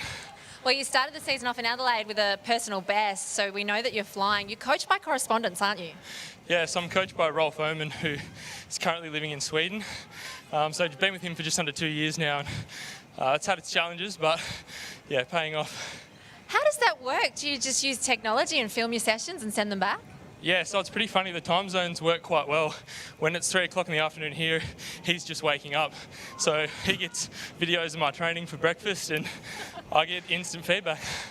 You've got a bit of a fan club there too. They were pretty happy. Yeah, a few of the boys. I lived in Melbourne for the last 4 years, but I went back to Tassie 6 months ago, so this is the first time I've seen them since then.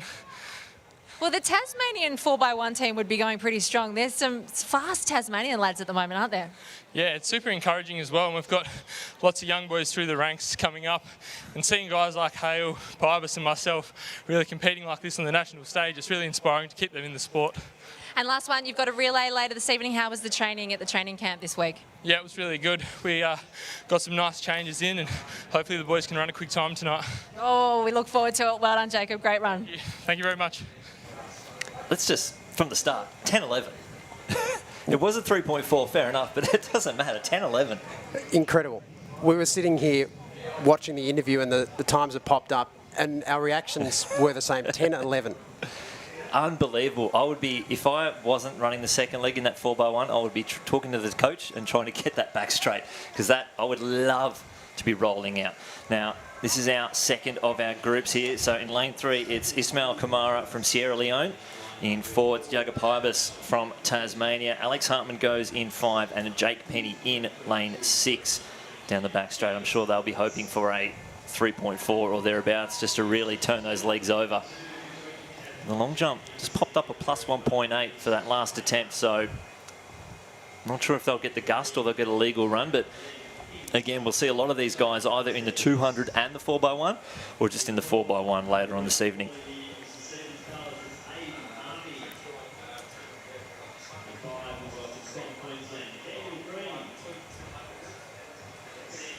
And they're in the last round of this javelin as well. So as they're just behind the blocks, we'll run you through. Kelsey-Lee Barber leading the way at 60.31.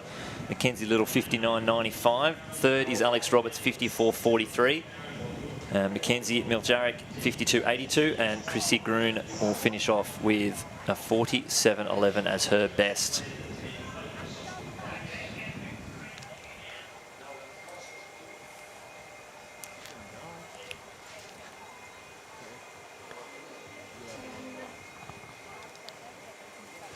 So you could imagine that the nervous anticipation of these athletes behind the blocks here, having seen the wind readings, is it going to run in their favour this time round? Is it going to settle for them? Because we've seen that with the long jump at a couple of different times, that it has fluctuated a bit. But the 4 athletes of Penny, you can see in the green top, the top of screen, Alex Hartman, Jacob Pybus and Ismail Dudu Kamara as they make their way to their marks.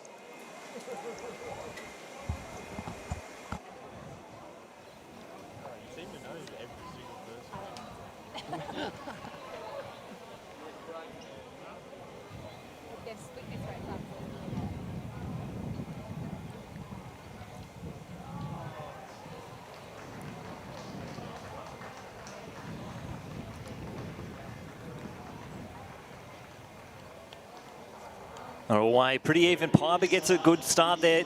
Kamara also trying to move well. Watch for Harmon to come late, but it's Pybus. Ishmael Dudu Kamara's tearing away from the field. Great top end speed, and he's going to win it from Pybus, Penny and Harmon. Plus 2.3, so unfortunately he's pulled up a little bit lame there. It happened, he grabbed a cramp at the Queensland Championships and looks like he's something up in the hip area there for the Sierra Leone athlete, and he does not look comfortable. No, he doesn't look comfortable at all, and it was just after the finishing line. You could just start to see him pull up and prop, and look, we really hope it's only his butt cramp that we've seen, and it's nothing more than that. So no, first aid's taking their time to get over the back straight too. I do know they are set up at the finish line, the normal finish line normally. It couldn't be further away from them, so I'll see if Tamsin trying to grab. So we're just looking at now Kelsey-Lee Barber, her final throw of the competition.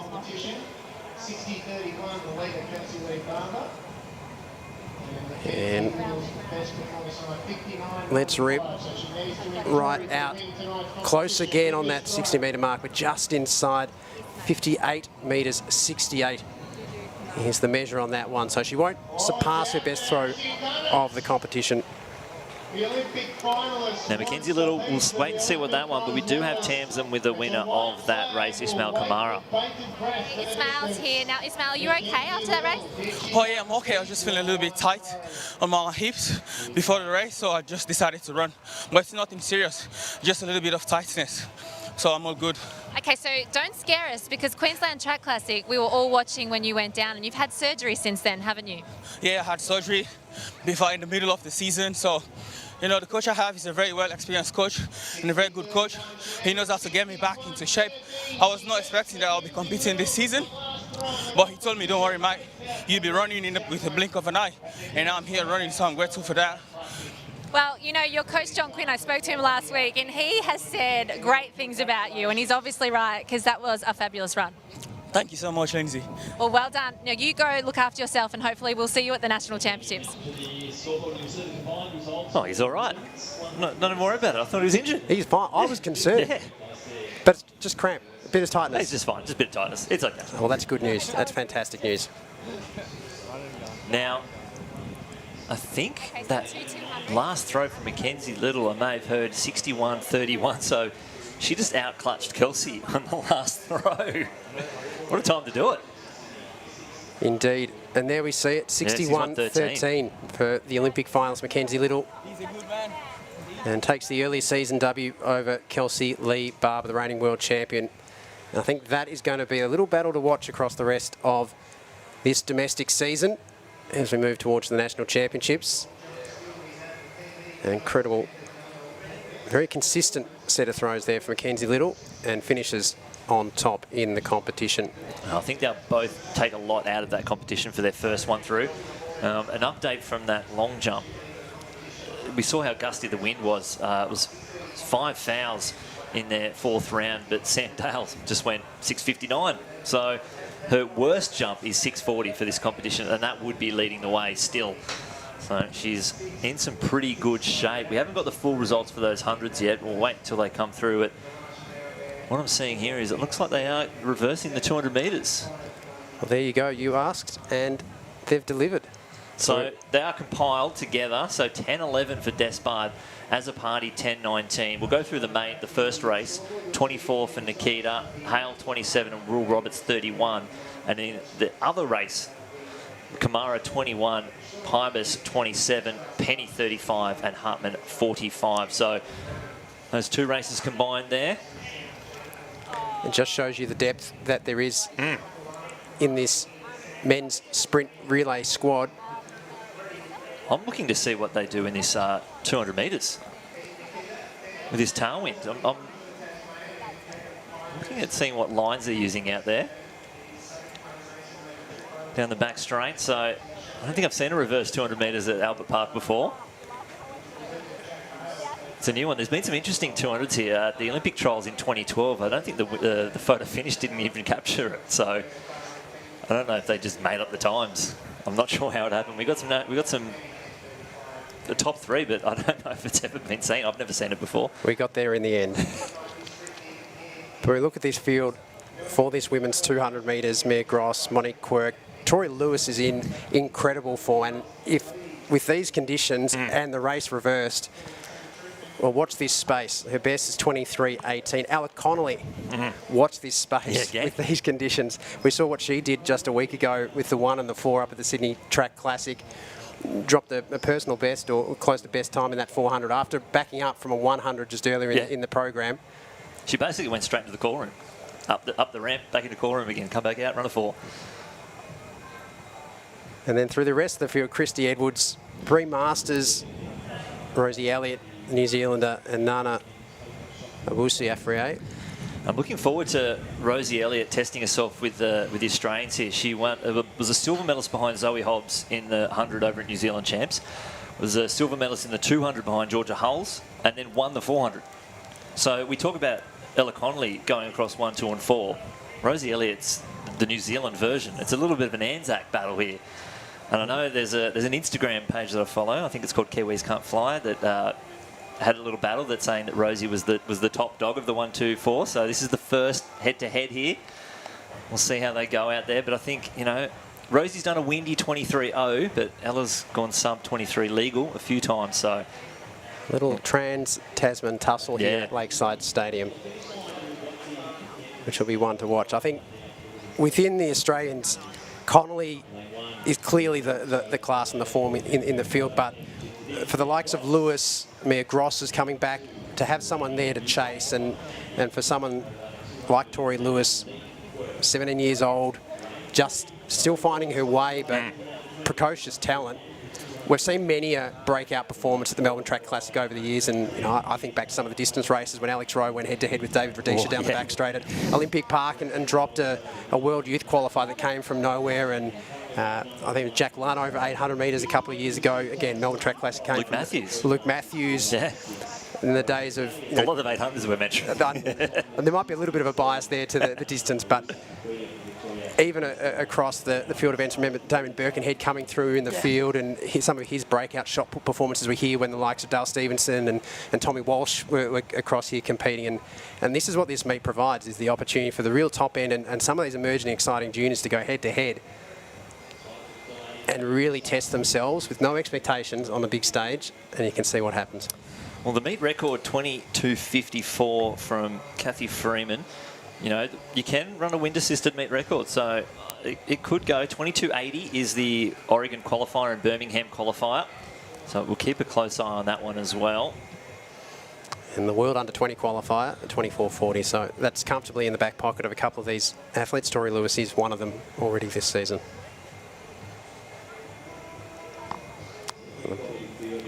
Take their marks behind their blocks.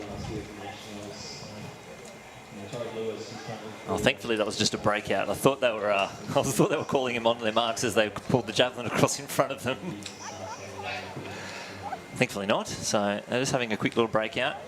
Now this is a weird way. If you've ever run a 400 at a certain track and then they make you run a reverse 2, it's really actually mentally hard to get yourself into, like, not just rolling down the back straight comfortably with 200 metres left to go. This is a full-on, I've got a fang at 200 metres. So you just need to get yourself into that sort of headspace of where you are. I remember Lyndon Hall once saying that she went to a new track and she likes to just do a couple of runs from the start line and get used to it. And then when she got there for the race day, she realised she'd got the wrong side. And she was doing all the warm-ups on the reverse side where the 100 was, because there was no real stadium there. And she's like, I've just thrown myself completely out. Well, hopefully for some of these athletes that have been here with the relay training, they might have been practicing some block starts in the relays in the 4x1s, and so have had the opportunity to at least work off this bend, with the exception of Connolly and Elliott. The rest of them are more your 1-2 specialists as opposed to those used to running the 400, so potentially that could work to their advantage. We don't see the 4x2s happen that often. No, I would love to see a 4x2 for Australia at the World Relays. Maybe in 2023. Here's Sam Dale. This is her 5th round attempt. You can see those flags getting smashed. She gets the claps with the white flag. We'll keep an eye on that one.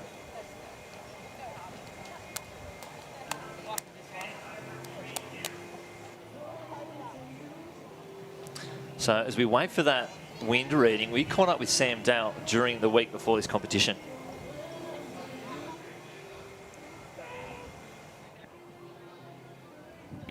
Hi, I'm Sam Dale. I'm a long jumper and my coach is Andrew Murphy. So I'm 20 years old and I've been doing athletics since I was about 10 or 11 years old. So on a day off, you'll find me either working or probably relaxing, not doing much at all. I have one superstition and it's I always have to have a 3 in my long jump marker when I do my run up.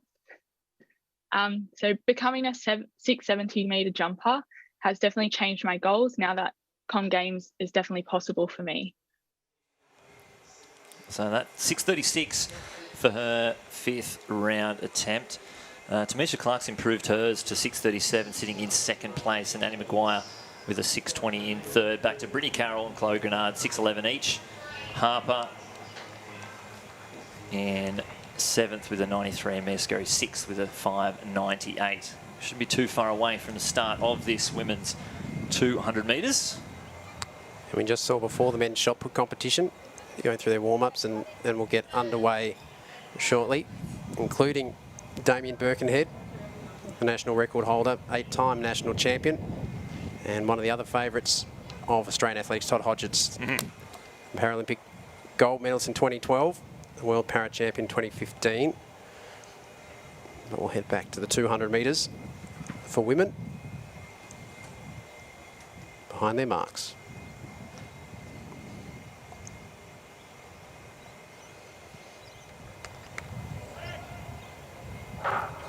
So it's Connolly in the middle, Lewis to her inside, moving out quickly is Owusu Afri on the outside, Elliott of New Zealand moving very swiftly and will lead into the back straight with Connolly starting to press through, Lewis on her shoulder. Back in the middle, Christy Edwards. Connolly now pressing ahead, Lewis going head to head with Rosie Elliott from New Zealand, but Connolly has all the class she needs to take the win. Over 200 metres here at the Melbourne Track Classic. Lewis and Rosie Elliott. 4.0. The wind reading, incredible. Wow. Well, that's a gust. I hope their hammies are okay. That's overspeed work.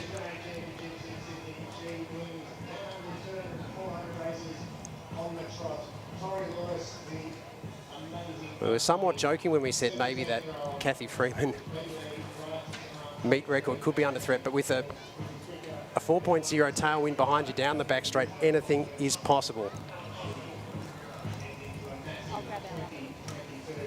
So the time, 22.61. 22.61 there for Ella Connolly in that women's 200 metres. Well, it's just one of those things. I know a lot of people say it's now, her legs still did that. You know, her body has had a taste of that. And I reckon Tori Lewis might be close to going sub there. Obviously with that 4.0, it'd be nice for her to just get that barrier broken before she heads off to maybe World Under-20s, could be a World Champs, could be Birmingham, who knows, but 22.61, that's a fantastic run for Connolly, and you know, she's obviously, we'll see a lot of those girls back in the 4x1 later on. Hopefully they're all okay. They've just pushed their body to the limit there though. I think the point you make though, it is her legs that deliver that performance, and we've seen that before when, even go back to that infamous All Schools 100 metres between Jack Hale and Rowan Brown, where they ran 10.1 and some change, and where that's carried them. They had the belief that they could run that fast, and it's carried them through, and we've seen what Rowan did on the biggest stage of the Olympic Games, but these type of moments, those watershed ones, and we were talking a little bit before around that meet record. So meet record 22.54 was Kathy Freeman's back in 1993. So that time 22.61, albeit with a very supportive tailwind. Yeah, very impressive run. It's unbelievable. You can see the windsocks. It's basically horizontal. It's getting smashed, and we do have Tams, and with the winner of that 200 metres, Ella Connolly.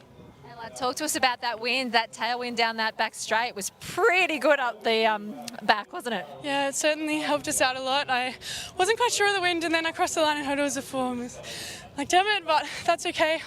Good practice leading into nationals. Well, 22.61, that's still pretty quick. I mean, you've got to turn your legs over that fast to get that time. Yeah, I mean, I think it helps having such an amazing field. All the girls are running really well, so it certainly helps to produce quick times. Well, you spent a few nights with those women, haven't you? Because you're going to run a relay with them, and that relay is looking pretty good. Yeah, look, all the girls get along super well. We've been training awesome, so hopefully we can produce a good time tonight. And what leg have they put you on? Because obviously, you know, you could run any leg. You've been great out of the blocks in those 100 metres that we've seen you been running. So where are they running you tonight? They're running me second tonight, which will be interesting because I've got to do 2 changes. But look, I'm really looking forward to it. I haven't run a 4x100 probably since I was like 15, so I'm really looking forward to it. Your coach and I, Mark Labrett, were talking about that, you know, the system where, you know, because you were a 400 metre runner as a junior, you've run a lot of 4x400s, you know, you're a medalist at World Juniors, but it's tough, isn't it, the 4x1 changes? It's a baptism of fire. They've put you in a pretty hard leg. You've got to do both those changes. How have the change practices been going this week? Look, Tori's passing to me tonight, and she's been awesome, and I'm passing to Bree. So I think those girls make it super easy for me coming into a 4x1 camp, and yeah, I'm really looking forward to it. Well done, Ella. Go warm down, and good luck for that relay. Thank you. Well, there's a little bit of an insight into I wonder, there's a mystery who's going to run last for that 4x1. When we're talking about the wind, as we can see there, Tori Lewis getting her first sub, albeit with a +4, 22.93, and some fantastic runs there. You look at Patrick Johnson, he ran 9.88 and 9.90 wind assisted at Perry Lakes, and then that same season broke the national record, ran 9.93. You know, Rowan Browning ran 9.96 wind assisted in Illawarra, and then came back and ran 10.05 and then 10.01. You know, it's working for these athletes. They can put the body, the nervous system, it's been that fast. So I think, you know, a 2.0, she only has to run 22.80. She doesn't have to go that far under. You know, take a little bit off, add a little bit on. We'll see what these boys can do. I think they'll be drooling at the conditions here as we go to the Peter Norman Memorial 200 metres. So it's Cooper Sherman, the junior Victorian in lane 1. Dhruv Rodriguez-Chico in 2.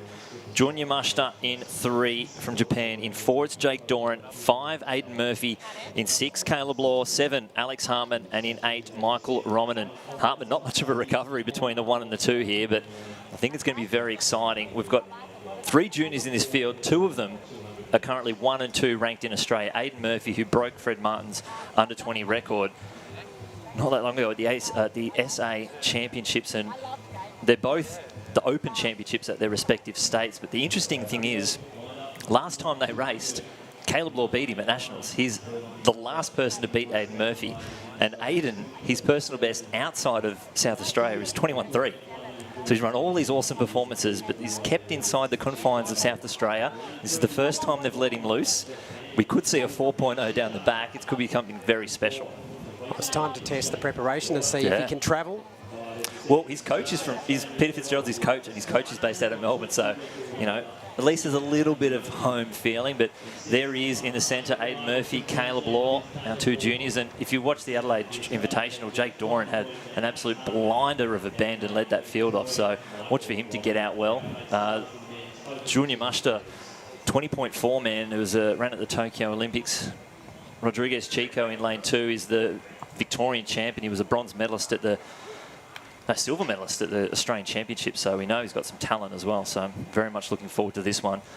We'll see what that wind's doing and see if they get close to Peter Norman's national record. And still the Oceania record. Yeah.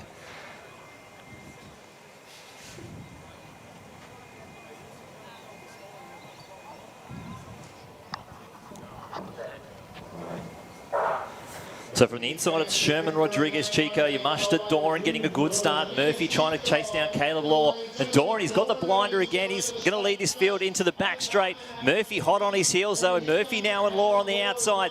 These 2 shoulder to shoulder. It's Caleb Law in front. Law's going to take the lead here, and he's pulling away from the field. Caleb Law's going to take it at 2.2. And he keeps his scalp from Aidan Murphy. Wow, it's unfortunately an illegal run, but Caleb Law, he can't lose to Aidan Murphy.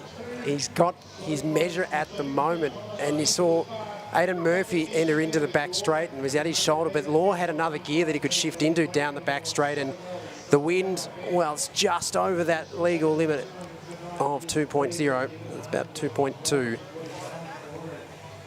But the talent on display here in that men's 200. Wow, unbelievable. 20.50 20.50, a plus 2.2. He ran 20.67 for his first ever sub at the Queensland State Championships, and he's gone 20.50, a 2.2. My God. He's in some form. That's hot running. That is quick. Wow, I would never thought I'd say these words out loud too often, but is this the sprint capital of Australia right now? It is right now. The times are quick, the weather's balmy. Where else would you rather be? Well, exactly. And Tamsin is with Caleb Law, the winner of the men's 200 metres.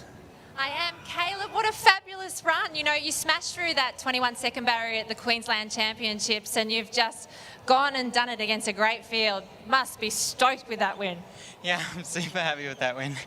Like, coming into this, I wasn't sure what form I'm in, considering, like, Nationals is next week, so I'm not, like, focused on this, but, like, yeah, here I am. Well, you've been here for a couple of days because you've been with the relay camp, training with the juniors. How's that been going? It's super fun, like always. Like, every camp we go to, it's so fun. So, yeah. Well, what are you going to focus on? You've just taken down a field with senior athletes in it. Jake Doran was really fast out. Could you feel him early? Yeah, you can hear him. He's so scary. No. It's not really scary. No, but I knew if I think that was like the best bend I've run myself, so that's all I needed to do, I think. So what will you focus on, the juniors more than the seniors this year? Yeah, I'm doing both, and I'm doing the Open 200 and Nationals, so we'll see if I can take that as well. Well, this is your first Peter Norman Memorial, and with that, Peter Norman was obviously a fabulous athlete for Australia, the silver medalist from the 1968 Olympic Games. If you haven't seen it, there's a great statue out the front of this stadium, so I can recommend you getting a photo taken with this one, Caleb Law, but well done. Congratulations on winning the Peter Norman Memorial. Thank you so much. Thank you. Good job.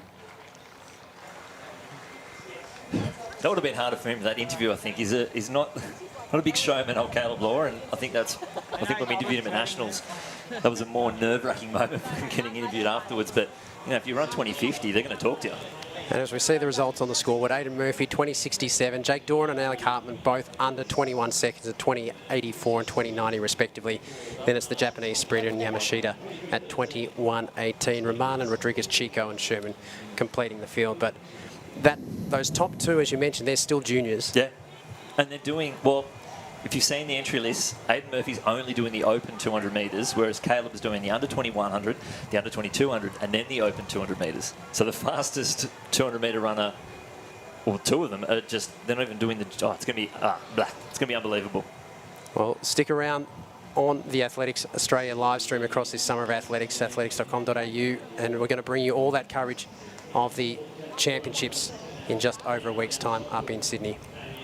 Yeah, and I'm looking forward to that. I think it's going to be a fantastic, 8 days? Saturday to Sunday. It's going to be unbelievable at Sydney Olympic Park. It feels like it's just, you don't even need to ask where Nationals is. It's going to be in Sydney, but it's going to be the last one for a while. We go to Perth and then to Adelaide for a while, so it'll be a farewell for that.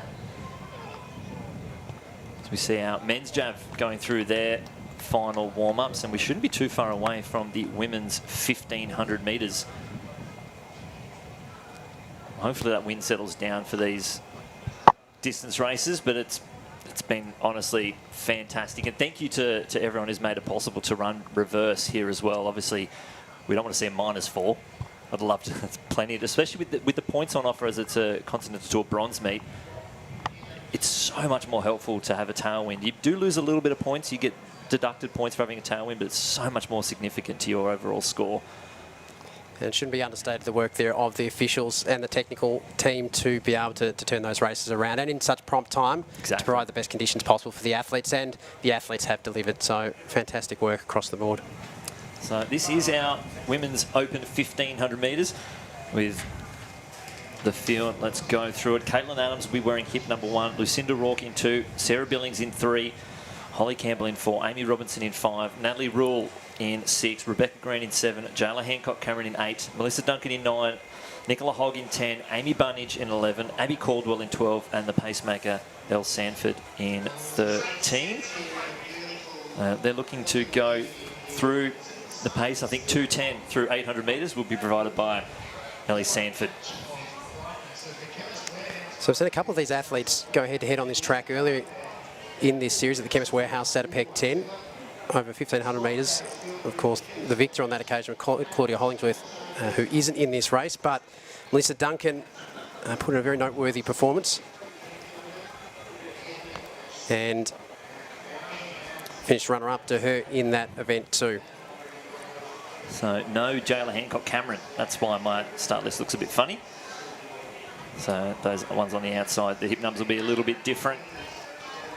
It'll be Elle Sanford in 12.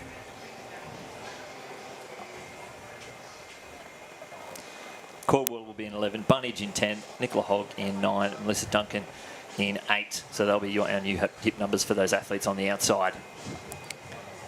So again, a couple of junior competitors within this field to keep an eye out for. Lucinda Rourke is one of them.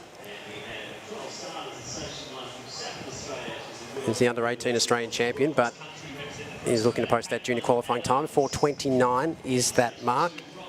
And she's already got that to her credit. The world qualifier 4:04.20, and we saw Abby Caldwell at Bankstown go 4:04.79. So I think she's on for it tonight. I think if the wind can settle down, or she can tuck in and get some really good work off Elle Sanford for that first 800 at least, I think we could be seeing a world champs qualifier. I'll be interested to see who wants to go with her as well. If with the pace that's really set there, you've got a couple of really talented youngsters that are wanting to put the mark out there, and then you've got people with the experience, and Melissa Duncan, who's been to those major championships before and has that calibre of racing in her as well. And we saw Natalie Rule just the other week, podium over 3,000 metres in that kick-down finish in Sydney. So she's got that turn of pace over 1,500 metres. She showed she could hang with Rose Davies up in Sydney. A little bit shorter, but she has the pace.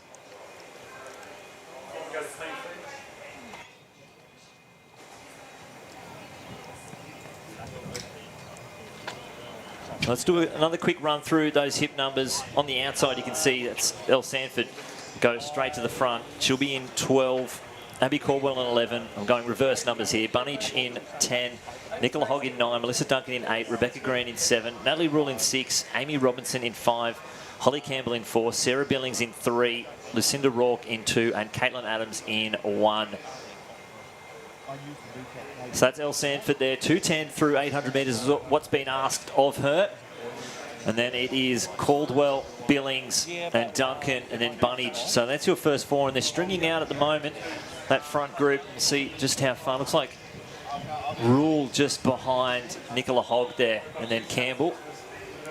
But they're stretching them out. I'm sure they'll be looking for a 65 for the first 400 metres.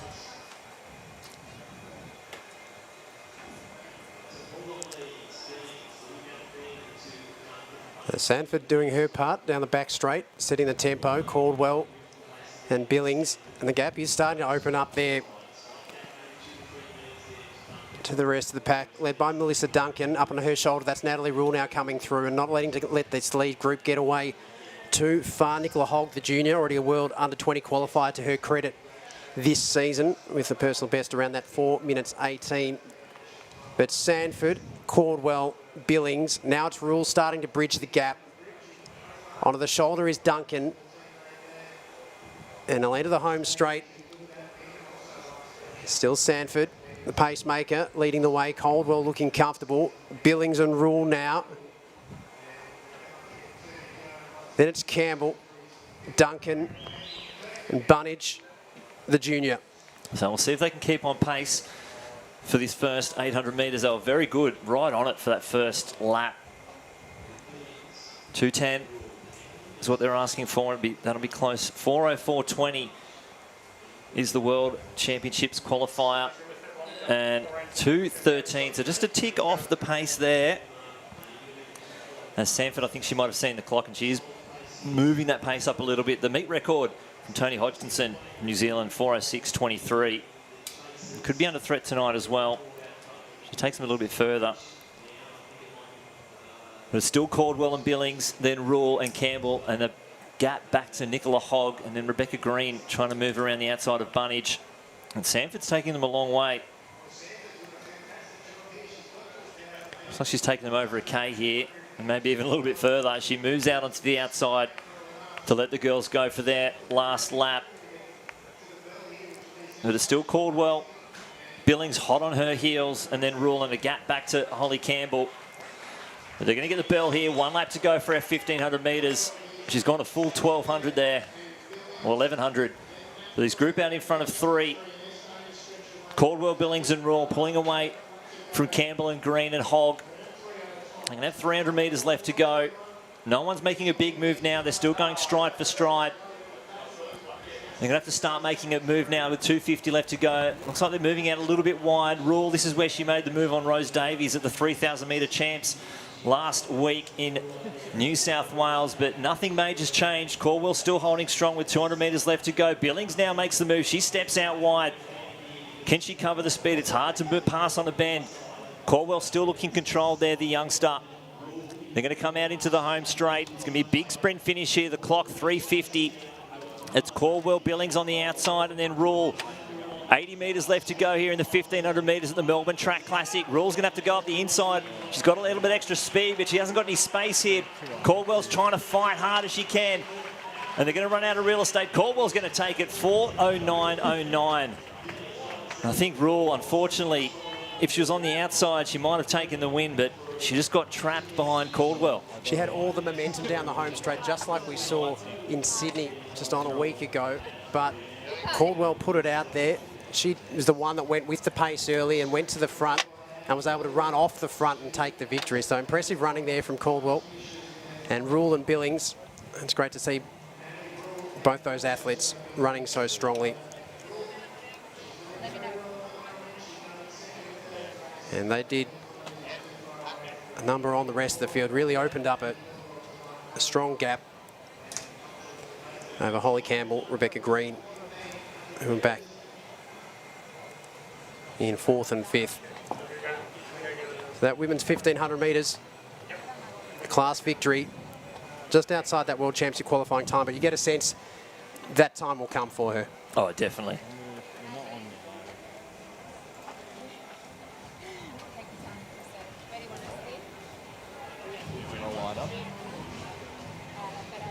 Which one are we going to? We're going 4 or 5. I'll turn it down a bit. So we do have down trackside Tamsin with the winner of that women's 1,500 metres, Abby Caldwell. It's been a huge 12 months for you. You've just missed that Olympic team, which was probably very disappointing for you, but you've gone from strength to strength, 4:04 and a win tonight, so well done. Thank you, yeah, and I mean, I can't take much more away than a win. Yeah, certainly happy with that. I mean, yeah, great season, so I can't complain at all. Now, what people might not know is that you and your coach, Gavin, you weren't originally going to do this, were you? So you trained quite hard on Tuesday night. Yeah, it was one of those ones that just kind of popped into the calendar. I thought, well, may as well take it while it's a stacked field. Always nice to have a pace train there. So, yeah, I don't want to miss these opportunities, and it's always nice jumping in a race, like, yeah. And Ellie did a fabulous job pacing, didn't she? She was great right on that first lap, and then she just kind of got away in that second lap. You guys gave her a little bit of leeway. Yeah, absolutely. I mean, for me going, through that second lap, I thought losing it a little bit, but I mean, when you're not feeling it on the night, you can't always be in 100% the right spot. So yeah, I certainly can't complain. Ellie did such an amazing job. I'm so grateful. So you reassess mid-race. You've got Sarah Billings and Nat Rule on your shoulder. You just go for the win? Yeah, absolutely. I mean, certainly wasn't feeling amazing coming with like 800 to go, but yeah, I mean, racing's racing. You just got to hold your form, and yeah, for me it was trying to hold off those girls. So I can't complain. I mean, yeah, it wasn't the time I was looking for, but yeah, a win's a win. You know, from Zatopek last year where you were running under 20 races to really pushing those women to make that senior team. Middle distance in Australia is really strong. Now you've gone and you've run 4:04.7. It's pretty close to that World Championship qualifying time. Yeah, I mean, it was a bit bittersweet, but yeah, a huge PB for me. So yeah, anything that comes with it now is just a big cherry on top. So yeah, trying to get as competitive as I can, and yeah, it's so nice to have such a strong middle distance group of girls at the moment. It's just, yeah, it's helping everyone. Well done on the win, and well done on that 4:04 as well. Thanks so much, Tamsin. A win's a win, she says. Yeah, well, it's a class field, and, you know, taking victories, you can only beat who's out there, and she did enough. Natalie Rule just probably taking the wrong path down the home straight. Billings in third place there, and Amy Robinson getting up for fourth over Nicola Hogg, who did a fantastic effort, 03, so a world under 20 athlete, 4:15. Bunnage as well in seventh with a 4:16, so still some fast running there throughout the field. I think that's a different Holly Campbell. So this is the older Holly Campbell, who's the 1500 metre runner. There's a younger Holly Campbell who's a 400 metre runner, so not the 06 born one. Just to keep us all on our toes. We've had a problem entering our Australian junior team. We've got two kids called Lachlan Kennedy, and it makes it hard when you enter them both. They're in different age groups, but it all gets mixed up in the system. It's not easy. So we shouldn't be too far away. That's the men's jav warming up. They'll be on in about 15 minutes. The men's long jump down the back straight, that should be just getting underway right now. And the men's shot put competition is currently underway. And then the next event that will come up on the track will move to the long hurdles for the women and the men before we build into the back end of the track program. The men's 800, the John Landy Memorial Mile, and of course the 4x100 metre relays for men and women as the culmination of that national relay camp. But we've also got a special appearance by the Queen's Baton relay at some point throughout the evening as well. A little surprise for everyone too. Yeah, making its way into the stadium, into Albert Park, doing a couple of laps. There's a few stars of past and present will be taking part in that relay, so it'll be very exciting. The next event on the track will be the women's 400 metre hurdles, and we'll be keeping a close eye on New Zealander Portia Bing. Can she finally get that World Championships qualifier? She's been knocking on the door for so long. Every time she steps on the track, she seems to break the national record. 55.40, that's the time she needs to beat. And her best at 55.44. Exactly, it's getting so close. It's so close. Impressive win last week too for her at the Sydney Track Classic. Of course, the national record holder from New Zealand. And just those 4/100ths of a second to shave off her personal best to see her go to that automatic qualification spot for the World Championships. So that's your full results for that long jump that kicked off the program. Samantha Dale, a personal best, 6.72 in the second round, 2 centimetres to her best. Tamisha Clark, 6.37 in second place. Brittany Carroll, 6.31 to finish third and that's overall. A big personal best there for Brittany Carroll. Her best prior to this competition is 6.24, which she performed to take silver in the New South Wales Championship. So 7 centimetres on top of that is a great jump from the New South Wales jumper coached by Larry Spencer.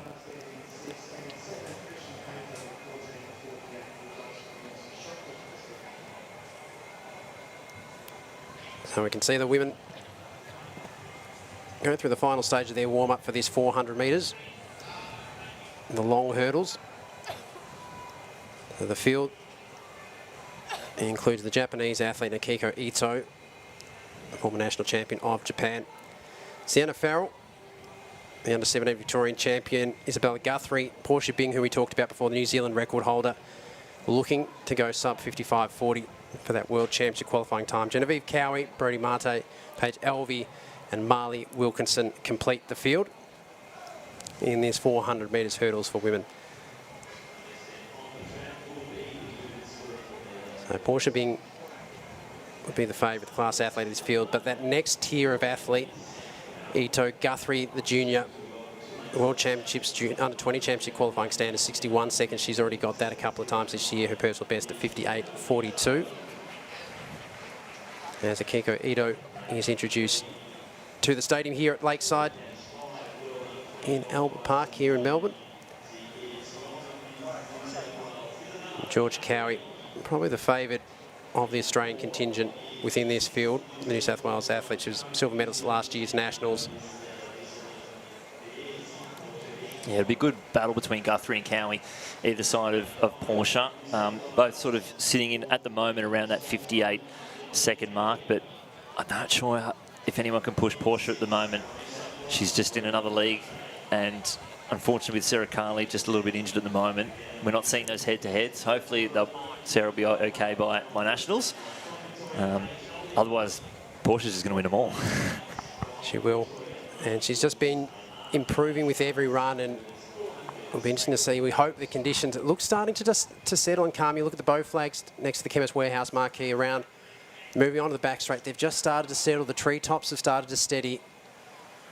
So we might be in some quite nice conditions for this circular event. So all's in readiness. This women's 400-metre hurdles meet record, of course, by Jana Pittman, set back in 2003. So from the inside, Sienna Farrell of Victoria, Ito, Japan, Guthrie, Bing in the middle is off to a really swift start in the middle. Also moving well is Genevieve Carley, Marte, Elvie and Wilkinson. But down the back straight, Wilkinson, the Victorian, has led out quickly, but you can see the class of the field in Portia Bing starting to make her way through the field now, has gone up past the shoulder of Cowie and Marte and sets us out on Elvie and Wilkinson to her outside. But at halfway, it's Portia Bing, the New Zealand record holder, moving swiftly. Sights are set on that World Championship standard, and it's all her and the clock as she enters the home straight now. 3 flights remaining. Battling on the inside, Isabella Guthrie chasing her junior qualifying standard. But Portia Bing, 1 barrier remains, well clear of the field. Guthrie on the inside, fighting back on her is Cowie. Now Bing across the final barriers, charging down to the finishing line as we watch the clock. It will tick, and it will tick just too far for her.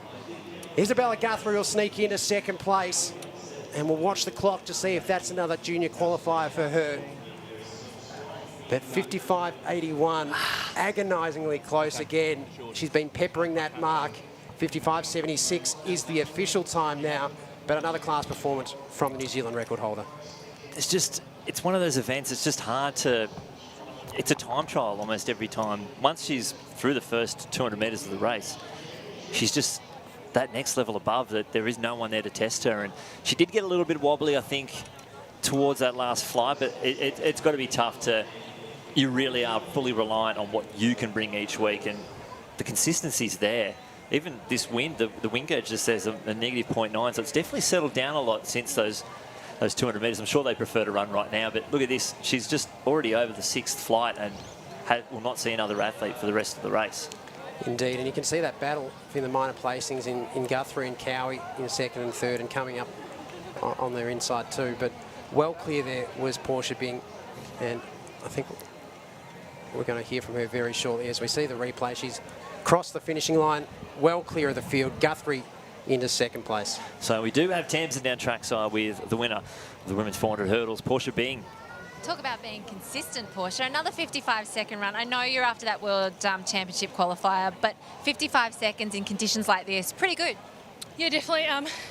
It's quite interesting because I'm just trying to shave the smallest amount off, but I'm starting to make more mistakes, of showing that I'm starting to push myself in different ways. So I think that's a positive thing.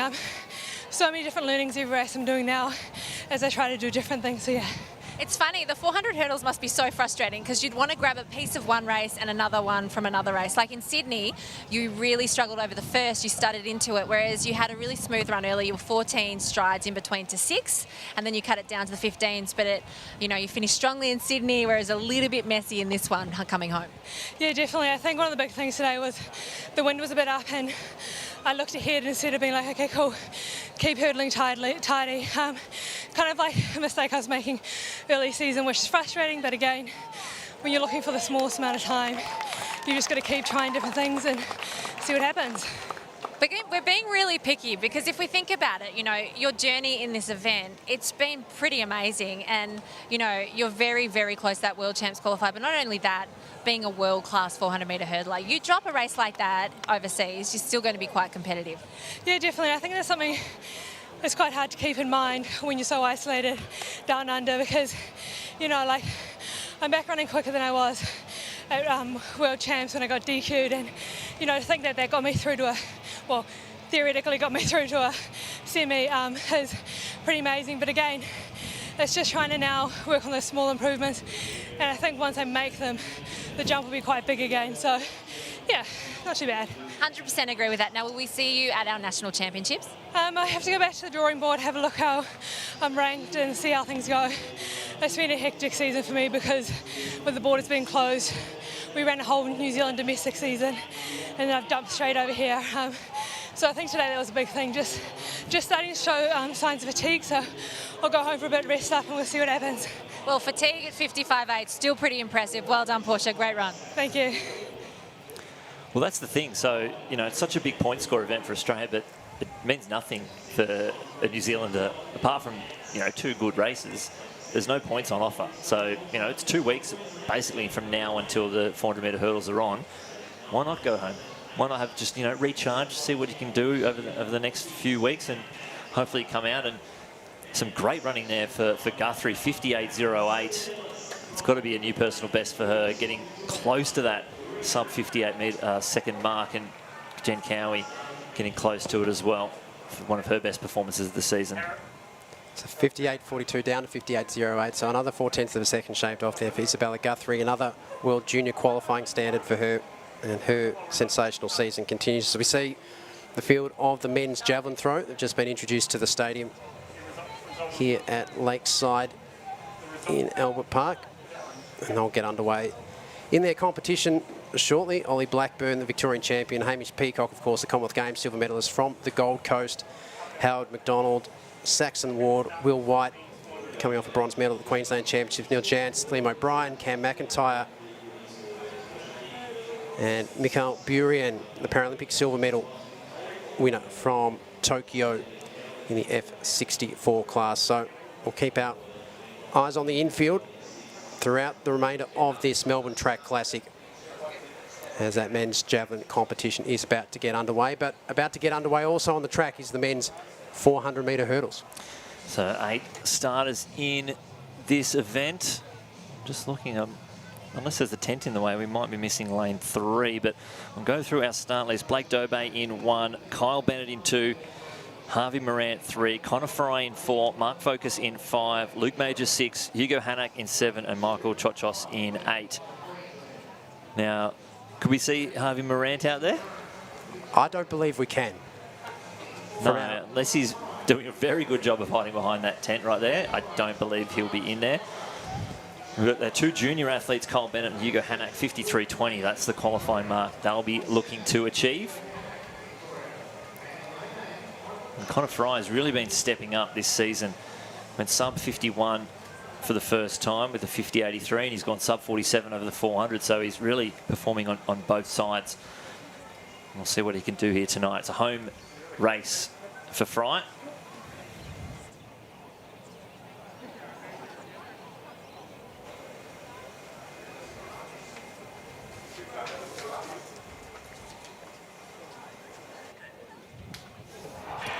So the 400-metre hurdles for men, often racing. Dobay in 1, in 2 it's Bennett, 4 Fry, 5 Focus, 6 Major, 7 Hanak, and in 8 Chochos. Chochos flying down the back straight, having a great first half of the race.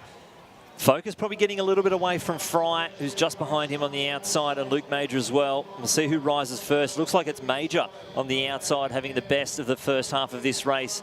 Now they're starting to come in. Fry hunting down Focus. Fry now might have just got himself in the lead. It's going to be a great battle into the home straight. Fry on the inside, Focus there in the red from UTS North. Luke Major, then Chochos on the outside. So it's Fry and Focus together. One more flight to clear, shoulder to shoulder. 40 metres left to go. Focus is going to lead first. Can he get to the finish line before Fry? And he's pulling away from the field. Mark Focus is going to take the win. 51.34 for the New South Welshman. And he takes the victory at the Melbourne Track Classic in the men's 400 hurdles. Really impressive closing 100 metres from Mark Focus. You thought that Connor Fry had all the momentum, really made ground and made some good speed around that turn, and then he came into the home straight. But on the back, he just launched on that off that last barrier and was able to extend that margin that he had where it looked like Fry was coming back at him. Yeah, just have that patience to know that you've got Connor Fry, who's gone 50.80, and then to have Luke Major, who went out just a little bit quicker as well, and we know he can run low 51s, to get that to just pull you around. And that was just a very mature race there from Mark Focus. And even down the back straight, you saw Michael Chochos of the Glen Huntley Club in the Sky Blue there. He really went out and laid it all down in the first 200 metres, and also just to compose yourself and to know to not chase that rabbit too early. And you saw the class in the field really start to work their way through from about 200 to 300. And Focus had everything he required after that final barrier. Yeah, and this is where you can see this Major's probably just in the lead there. And as they come around to the hurdle 7, I thought Fry was going to really make a move around here where he's usually been a little bit strong, but hurdling almost at the exact same time, but this last 100 metres from Focus, he just got a front, maybe a little bit of a shuffle there from Fry, just didn't keep his speed through it, whereas Focus just seemed to keep his momentum all the way through that home straight, and that was enough to get him there. And it was that final barrier, and he hit the ground on his step, and it was bang, and away he went. He found that next gear, and he went with it. Yeah, it was fantastic. And look at this. It's a fantastic night here. It's one of the best looking backdrops for the track and field here. It's beautifully looking over the city. The sunset's going down. It's actually warm. It's not raining. There's no cloud cover. You know, it's Melbourne unlike you've ever seen it before. For me, anyway. Oh, it's fantastic that we can put on a show for the rest of the country. And wherever you are tuning around the world tonight for the Melbourne Track Classic, thanks to Chemist Warehouse Quarter Continental Tour Bronze Meet, and one of the early ones of this global season. And Tamsin is down with the winner, Mark Focus, in the men's 400 hurdles. I am now, Mark. The 400-metre hurdles, there's so many tactics involved. It looked like you got away to a really great start. You wanted that personal best this evening, didn't you? Almost. Yeah, I really wanted to try and get that personal best. I mean, I opened up with like a 51.2, and it was just like chasing that like exclusive sub 51 all season. Just hasn't happened yet, but you know, definitely close to it. Well, word on the street was that you're not after sub 51. You want that sub 50. Yeah, look, start of the season, before lockdown, before, you know, everything's happened, we were just like, you know what, shoot for sub 50, see what happens. You know, not everything goes to plan, but, you know, I still personally think I'm still on target for it, so it's just a matter of getting some good conditions and getting some good races in. It's been pretty tough for athletes who've had, like, the junior years through COVID, trying to hold that, excuse this pun, focus. But how have you managed to do that to come out the other side and then be able to really attack senior teams?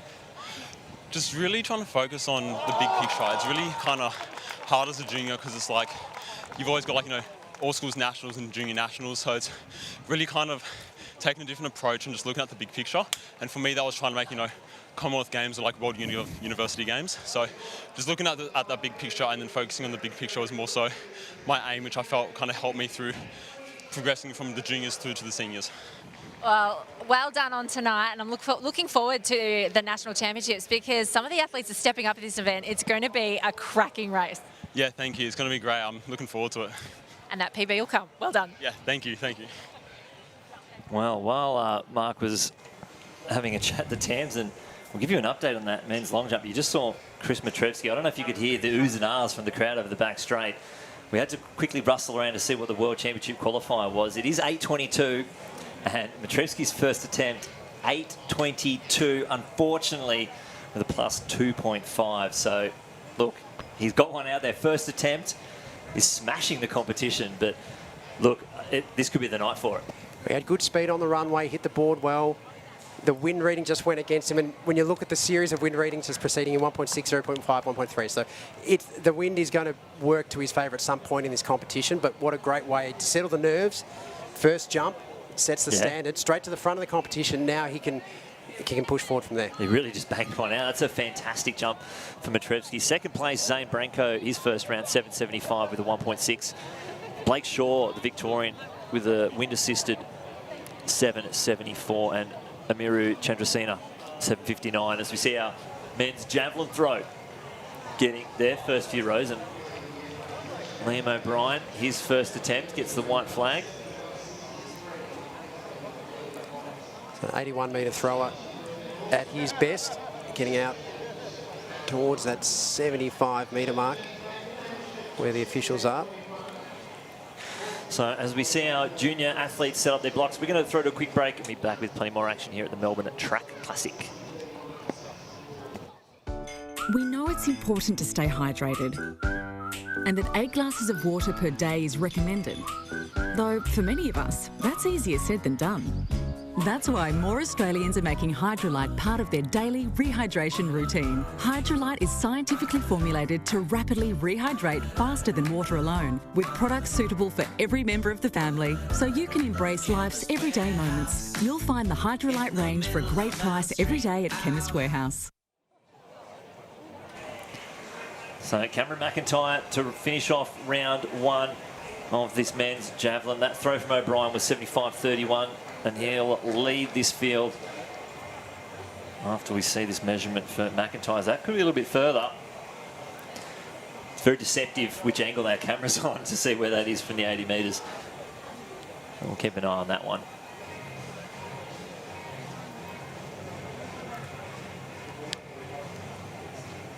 So Cameron McIntyre, his best of the season so far, 79 metres 67. So he's been out around that mark before, as we see 75 metres 92 for Cam McIntyre, which puts him to the lead of the competition through the first round of throwing. Liam O'Brien, 75 metres 31. And back to third place at 71 metres 63, Will White, the Queenslander, to complete that top three. So early days in the men's javelin throw, they're just starting to warm up. 75 metres is where the front of the competition is at this stage, and they'll commence the second round of throwing very shortly. As we have our junior lads down the back straight, all junior athletes part of that relay camp with Matthew Rizzo, the senior in lane 4. This is going to be very exciting to watch down the back straight. We'll see these guys mix it up for the first time, and a little pre-race before they get to nationals.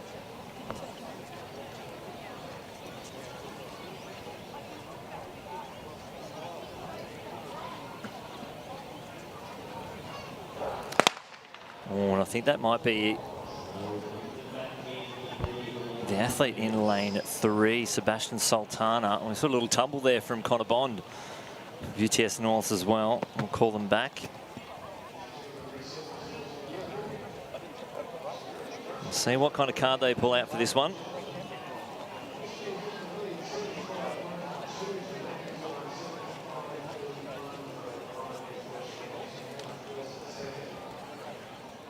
Oh, they're letting him go. So we'll quick run through the field. Joseph Aowardi in 1, Matthew Farrer in 2, Sebastian Sultana in 3, Matthew Rizzo 4, Jai Gordon in 5, Ryan Tarrant 6, Connor Bond in 7, and Lachlan Kennedy in 8. The World Under-20 qualifier is 10.60, which is a mark all the athletes except for Rizzo in 4 will be looking to surpass.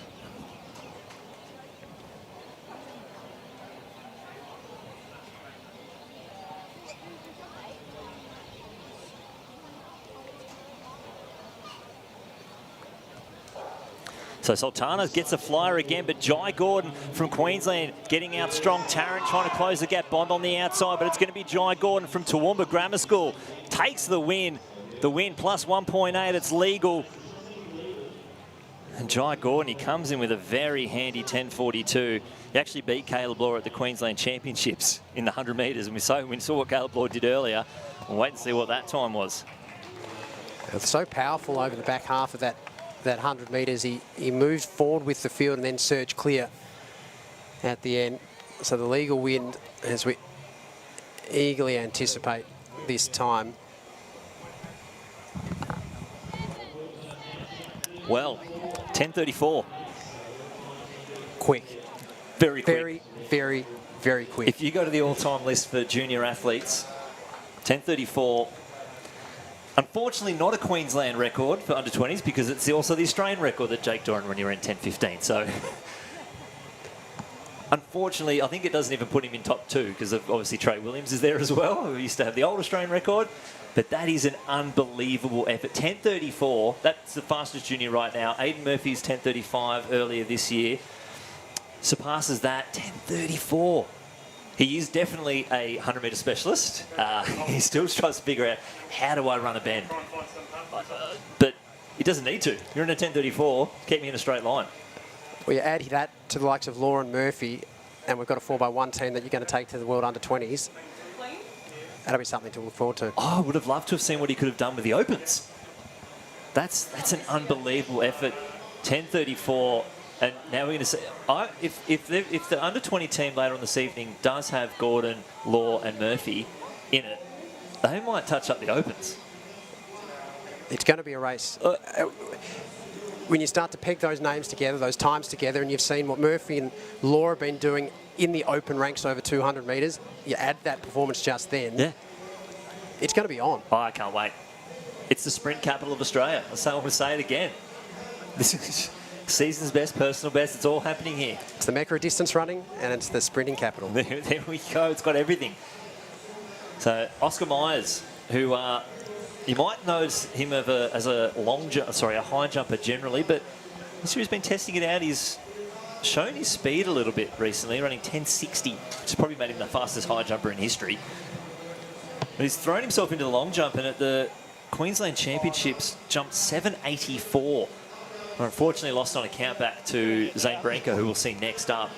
But a legal 7.84, and that was probably 20 to 30 minutes after the high jump, so he went straight across. And he's in no better hands than Gary Bourne to be helping guide him through his foray into the long jump. When we talk about Melbourne's got it all tonight, Oscar Myers has well and truly got the talent, the 225 high jumper. And it was only last week he was competing in the high jump at Sydney Track Classic. Comes to Melbourne, let's get on the runway. Well, for the Brisbane Track Classic, he's put himself in both, and it kind of works out that he could do both. So I'm looking forward to that one. I'll make sure he doesn't have to go through call room. He's just going to have to take 2 pairs of spikes out. But this was on a little bit earlier down the 100-metre start end. Damien Birkenhead taking out that men's shot put competition 18.38 with Aidan Harvey 18.18 and Angus Alberts using the lighter weight, I think, tonight, the 6 kilo, another 20 athlete, 16.57. So that'll be a season's best for Birkenhead, who'd open with a 17.53. So, well, he gets his scalp back from Aidan Murphy, who beat him that last competition too. So I think they train together, so it's a nice little rivalry. Peaking just at the right time with the National Championships just round the corner. Oh, that was Zane Branco. I did hear some oohs and ahs again from over the back straight. I want to see what we get out of this one. Got the white flag. And the wind looks good, plus 0.5. I think it was a 780 I might have heard from our microphones down track side. So that'll improve his standings. He's gone back into 3rd place after a 778 from Sam Taylor, the New South Welshman. 780 with a 0.5 wind. And now that wind's settling down, next on the runway is Chris Matrevsky. Can he improve on his 822 wind-assisted first jump?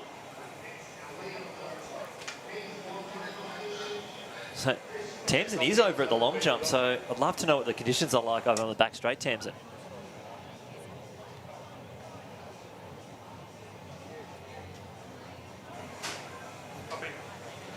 Special, he's about to go.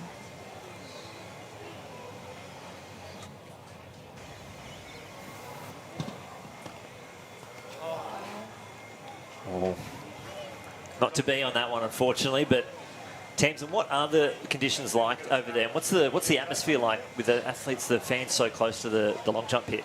The atmosphere is really great, actually. There's a whole heap of kids here cheering, and I was right here on the board, and Chris, he was a bit off the board there. He gave away probably about 10-15 centimetres, and he knew it too, but he's in great shape. I've got his coach here, and he doesn't know that I'm going to talk to him. JB, just quickly, Chris is going pretty well, isn't he? Yes, he's going very well. Talk to us about that last jump. What did you think? Which one? The one just that went through. I think he came in very, very fast and just couldn't hit it, but couldn't quite control it off the board. And that's just a matter of jumping at that sort of speed. I mean, his speed's gone right through the roof, and that's the sort of thing that happens. Well, last one, because I know he's here and he wants to talk to you, but the 822 jump, that was pretty special, wasn't it? Yes, but it's been coming. So, yeah. He has been threatening it for a while. I'll let you talk to Chris. Well done. Well, man, a few words, Yeah. John Boas. Yes, well, it wasn't wrong. Yes, it was very good. But he's right about the speed. We've seen he's been knocking, he's gone 2 sub-10 threes, 1 windy, 1 legal, and we've seen him mix it up with the 100-metre runners. I think he was actually initially invited to part of the relay camp too. So, look, we might see him a little bit later. After this, depends how the body pulls up. Depends if he drops an 822 legal. I think he'll be like, I'm good, mate. Well, coming through the junior ranks, he always had that 100 there as one of his events, and then the long jump as well. And since he's moved into the open ranks, has really gone down that side of his specialisation into the long jump. But we've seen this year that he has the pace, and it's transferring on the runway. And as his coach said, it's about controlling that. And I think that's what we started to see in that 822 jump, that he found the right way to harness the runway speed. And it's coming, and the coach has confidence in it, and we've got 4 more jumps in the competition for him. Well, I think an athlete like Chris, especially with the Commonwealth Games, where there's a limit of amount of spots we can take. So if you're a long jumper and you can pop out at 10.2, and they're like, oh, we've run out of spots. Actually, we could just save a spot and put him in the 4x1. I think that's something that actually might come into sort of situation. If you can get yourself across a couple of events, I think you're probably more of a lucrative selection for that Commonwealth Games. And, you know, Henry Frame was second on the Gold Coast. We won in 2010 with Fabrice Lapierre. So, look, long jumps in blood in Australia, and I think you could probably pull something out and maybe take a medal there. And Chris was in that long jump final too on the Gold Coast, 6th place in 2018. As we head back down to the track where it is the men's 800 metres. Yeah, we've gone off a little bit early here, but I like it. So Harry May in lane 1 there, Jared McAuliffe in 2, Dylan Stenson 3, Makuto Kaneko in 4, Jack Lunn in 5, James Preston 6, DeGrasse Amakata in 7, Jai Perrott in 8, and Christian Davis, he's taking the pace here. 52 seconds is what they've asked for. I think we're going to see something pretty quick. Preston was second behind Peter Bolt with the personal best at the Sydney Track Classic. And look at that. Isn't that just a beautiful shot?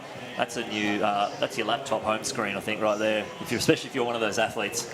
Well, it's magical conditions here at Lakeside Stadium, and hopefully to see some magical running in this men's 800 metres. Christian Davis setting the pace. He'll take them through the bell. They're looking for about 52 seconds, and he'll take them just under, about 51 and a little bit. But it's the Japanese athlete, Makuto Kaneko, a 145 man, the silver medalist of their national championships, will lead them through into the back straight, up onto the shoulder. It's Preston, moving in behind him. Lunn is well placed as well, coming back through the field. And Jai Perrott there starting to move too, as it's Lunn up onto the shoulder, Kaneko and Preston at the front. We've talked about the breakout performances of the Melbourne Track Classic. We've seen that from Lunn before, and here's an opportunity for him to step up again on the big stage with 200 metres to go. The Kiwi leading the way in James Preston, impressive at the Sydney Track Classic. Lunn on his shoulder, Kaneko starting to move back now is the Japanese athlete. Perrott moving through on his outside into the green, so it's Perrott into the green, Lunn in the middle, Preston starting to charge on the inside. Perrott starting to motor now on the outside of him. Lunn starting to try to move back at him, but it can't. Preston hanging on. Coming back at him is Perrott, but Preston will take the win. Impressive in Melbourne, 147.42. The New Zealander, impressive running. The Japanese athlete took it out hard. They followed the pace. He dropped back, but the Kiwi went forward and took the win in Melbourne. Well, it was the, if you last week, if you didn't count Peter Bolt, Preston took the win, so he's basically gone back-to-back. Unfortunately, Peter Bolt did turn up there and took that win, but I think it's more of a race, this one here. Really strong down the home straight. Obviously, the conditions are a little bit trickier here, but Preston takes the win, and it's a commanding victory. A lot of points for this as well. And Perrott, I think, just getting out-dipped by Lunn. McAuliffe moving quickly, and unfortunately, McAuliffe bumping straight into the back of Perrott. We lose Perrott there. Then it went back to Stenson. Looked like May.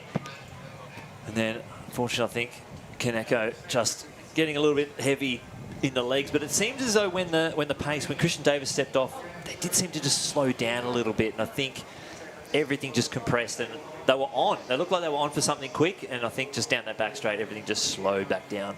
It'll be interesting to see when you put an athlete like Peter Bolt back into that type of race, because you know that he's going to go with the pace and keep it aggressive and keep it moving forward. That Jack Lunn, he's been around that 147 mark, and he'll probably hit that mark again in this race. You know, he's got a 146 in him. He can go that little bit quicker, and he's still young and still emerging this event, but the growth there for just to be taken through by the pace. Yeah. We saw that they wanted to go there, and you wonder if they had someone that got them to 500 or 600, where that might have got them to. But you can only race the race that unfolds in front of you. And I was really impressed by Perrott too. He really hung in there and moved very swiftly. Yeah, I think Perrott will be, he's a 146 man, and he's just coming back into that form, and that was a much better race from him than we saw here. Actually was in the B race there last week, so I think he'll be very happy with that. We do have Tamsin down trackside with the winner of the Melbourne Track Classic 800 metres, James Preston. Well, James, you've been having a great season. You know, in New Zealand, you were winning everything. You've come out to Australia. Sydney was fabulous. You like running behind Pete Bowl, don't you? Yeah, I mean, he takes it through pretty hard to the 6, and certainly nice to have it towed that far, so made it a bit difficult tonight not having him, but can't really complain. It was a different kind of race here tonight, wasn't it? There was a little bit of cat and mouse. You know, you had the pacer. Christian did a great job. But then it came down to the three of you off that bottom bend. It was a real slog home. Yeah, I mean, coming to home straight didn't feel the greatest, but certainly, just managed to hold them off. Yeah. Well, it kind of looked like they were going to come at you, but then you found something else in that front straight. Yeah, I found a little bit left. Certainly last week closed pretty hard. Probably not quite as hard this week, but yeah. So where to from here? So might race this Thursday in Box Hill, but definitely will hopefully race in Queensland later in April. Brilliant. And then hopefully, are you trying to make that Commonwealth Games team or World Champs team? Have you got anyone in specifically that you'd rather make? For me, World Champs is easier with the New Zealand policy, but it's just putting myself in the best possible position to qualify. If I do that, then I think I have a good shot, but we'll see. Well, you're having a great season, so well done, James. Cool, thank you very much. Well, an impressive run there from James Preston, and he just continues to build a very nice season and has his sights set on the World Championships. Well, it's funny. It is a year where, for some events, it's actually easier to make the World Champs because of the points. You can accrue a good, consistent sort of performance over the time, whereas the comp games, a lot of the countries you might have seen, it's quite difficult to get there, and it's very ambiguous, the qualifying. I think the Canadian qualifying selection criteria was going around the internet, like it was 9.92 for the 100 metres. It was not the actual qualifier, it was more of a percentage thing, a matrix, all this stuff. But it is funny when the World Champs becomes an easier thing to make. We go back to the long jump now. Amaru Chandrasena, who's currently 5th in this competition. 70.59 is his best. He followed up with a 7.48 in the second round of jumping. The competition leader still is Krista Matreski with his 8.22. That second jump, which we did see earlier in the coverage, 6.68. Where we heard from John Boas, his coach, saying he had the pace, he just sort of couldn't quite control it on the board. So Chandrasena on the runway now. Men's long jump, his third attempt. Good pace. His best is 7.50, but he doesn't look so happy with that one through the sand on the way out. He didn't like it. So he's currently sitting in 5th place in this competition. We'll just go chat to coach. They'll rejig the order. This is the last jumps here of our first 3 rounds. So 3 more jumpers. Oscar Myers on the runway next, then Zane Branco and the leader, Chris Matrevsky. Oscar actually has one last attempt to get a legal jump in. So a little bit extra stress here. He's not used to not getting 3 extra attempts as a high jumper. It's not a thing to worry about. Well, maybe it is. You get 3. You've only got 3 every height, but no, it continues on. So if he misses this, I guess we'll say the opposite. This is exactly like high jump. It is indeed. He's missed his first 2. Yep. It's so you're in or you're out. Myers on the runway. As we watch the flag on the officials. And it's white. Yeah, so he'll be relieved. There's a little bit of relief. So he'll get 3 more jumps. I think that's actually former Athletics Australia President David Grace next to Gary Bourne. He's enjoying some long jump. Yeah, a little bit of assistant coaching there as well, next to Gary Bourne.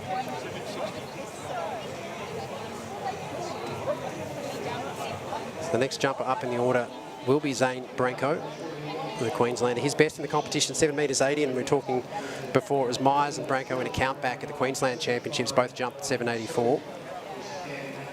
Now Zane started off as a long jumper, and then in 2017 equalled the Australian under-18 200-metre record with a 20.90, and that saw him sort of come through the leagues and found his way to the World Under-20 Champs in Tampere in Finland. Made the final, coming 5th or 6th, yeah, 5th, with a personal best of 20.68. And he was the last, well, that was the last World Juniors we actually went to, but he also made the final. And as we saw our 2 juniors earlier, I think they are, well, Caleb actually broke Zane's Queensland under-20 record by 0.1 when he ran 20.67 at the Queensland Championship. So, you know, could Caleb be a long jumper?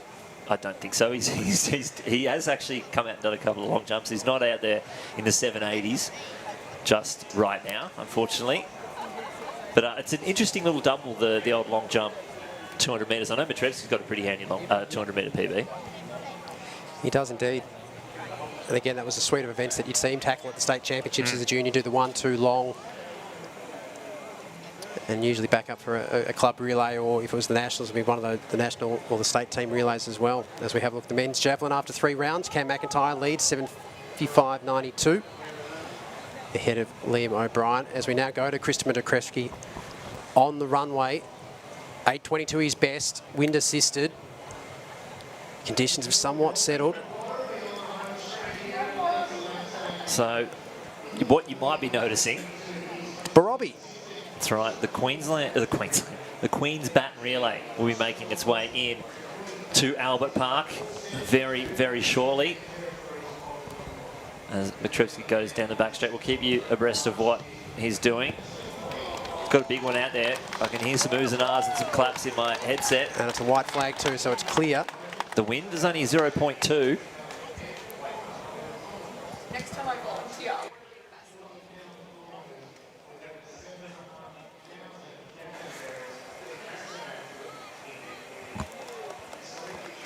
So we wait with bated breath for the measure on Krista Matrevsky's third jump. 8.11. 8.11. So personal best, I think, or close to it.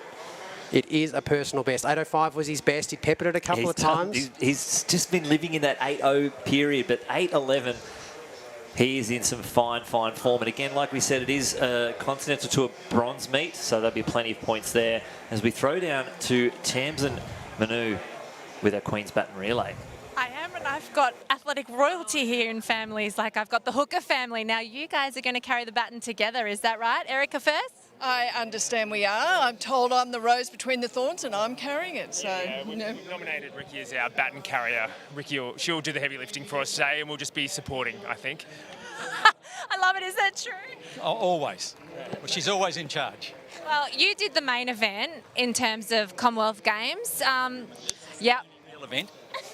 I love that. Talk to us about Commonwealth Games experience for all of you. I mean, it's pretty incredible to have a family that have all represented the country in Commonwealth Games.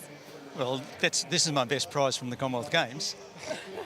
That is the best. Same. Not the silver? Oh. 1 centimetre. Well, but that's athletics for you. That's track and field. That's totally athletics. And then look what you created, a son who went on and did amazing things for Australian track and field. Are you loving being back here, Steve? Oh, it's great being here, yeah. And nice to be able to share this with Mum and Dad, Like, I owe, all of this to them, really. And their Commonwealth Games experience. So some good things have come out of it. Talk about the Commonwealth Games in 2006, because we're going to be getting a Commonwealth Games here in 2026. Get moving. Okay, actually, Dave Colbert is going to tell them off, so they better go before we get in trouble. Bye. Lovely speaking to you guys. So, with the Queen's Baton right now, that's Kelsey-Lee Barber, Kath Mitchell in the middle there, and Mackenzie Little. Obviously, there's a few medals between Kelsey-Lee and Kath in the Commonwealth Games, and Mackenzie Little, I'm sure, will be hoping to get a start in Birmingham 2022 as well. And to be honest, they're more than capable of going 1, 2, 3. Yeah, they are indeed. And if you remember back to the Gold Coast Commonwealth Games, the moment where Catherine Mitchell, first throw of the final, it was an Australian record and put it straight into the gold medal position. It was an incredible moment within the stadium. Caught us by surprise too. Within the sports press team, where we were jumping between a couple of events, and there you go, straight down the runway, and it happens. Was it 68.92? Yeah. Yeah, and look, that was the biggest throw of the entire year. 2018, and no one threw further than that. And I think it was at 6th or 7th all time. It's one of the biggest throws ever, and to do that, I think it was just the emotion of when she went through her last throw as well. It was just like relief that this is my title, and what a moment for her, and to share it with Australia as well.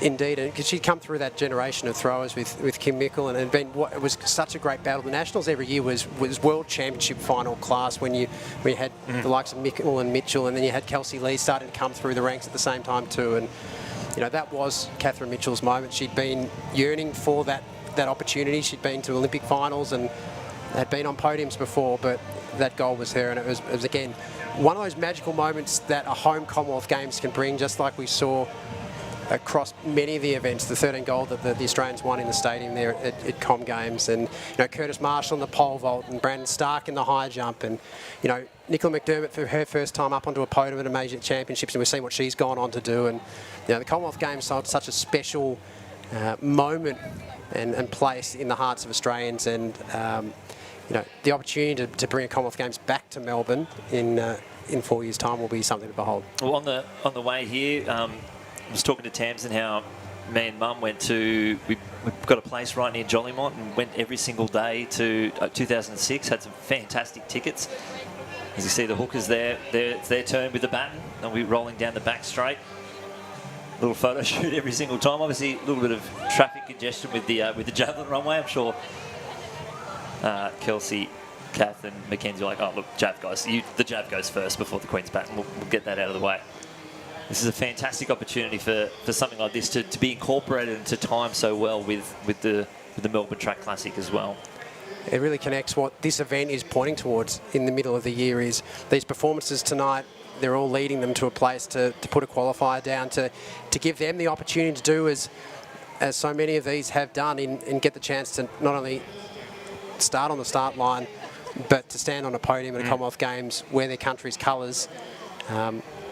It's such a special moment for them, and a special moment right here now for them to be able to be part of this journey and to bring this journey to their home track, home stadium. We'll try and catch up who's peppered around the stadium to take the baton on its next journey.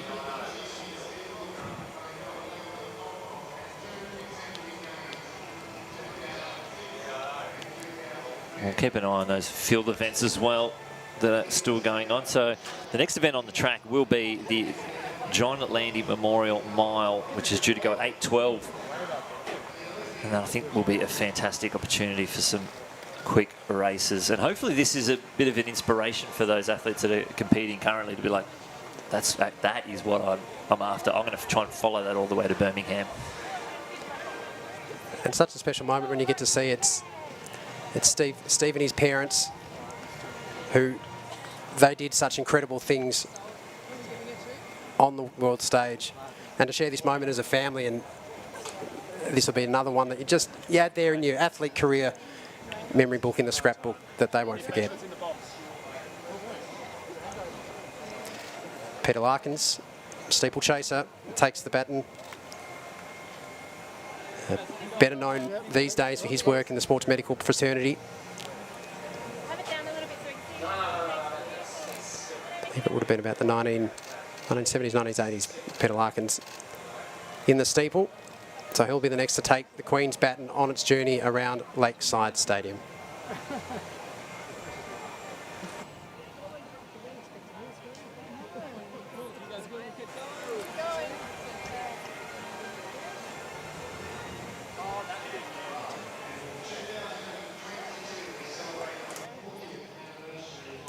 So it'll be Cam McIntyre. No change in the order in the fourth round in that men's javelin. Cam McIntyre, the leader, after 3 rounds. He's on the back of the runway, ready for his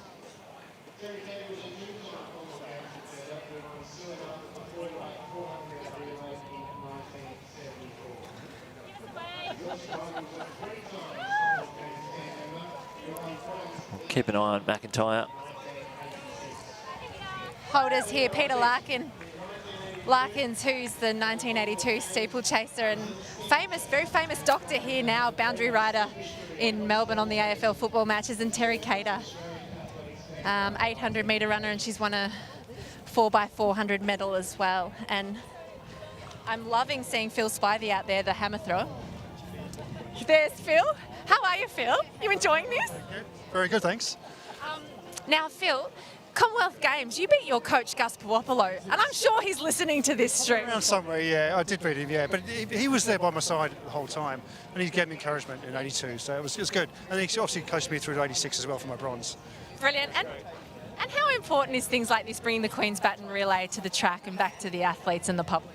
Fantastic. I mean, the Commonwealth Games is really the people's event, isn't it? I mean, we get so many people inspired, particularly in Australia. I mean, I've been living in the UK for 30 years, and the Commonwealth Games is so big in Australia. It's fantastic, and this just gets people so involved and just gets people's blood flowing. It's great. And you were still throwing in 2011, weren't you? I did. Yeah, I did. 49. I came down because I was leaving Olympic Park. So I'm throwing tomorrow in the Masters as well. Oh my goodness, I love it. Well done. Enjoy it. Thanks very much. Thanks. Thanks. I've got no excuse for not doing any kind of activity he's going to throw tomorrow. Come on a holiday, go throw in the Masters. Yeah, why not? And I do remember him coming out here for that, because we had that national championships, and it was a whole field of Australia, or state by state, and he was by the Great Britain. Yeah. And that was a special moment too, when you think of 2011 and that last time at Olympic Park. But it shows you what these stadiums, these places all hold in the memories of the athletes that compete at them. And for some, this is another memory for those holding the baton tonight, and for those watching the grandstand, the athletes that are about to compete around the track, and perhaps a little bit of inspiration about what could come.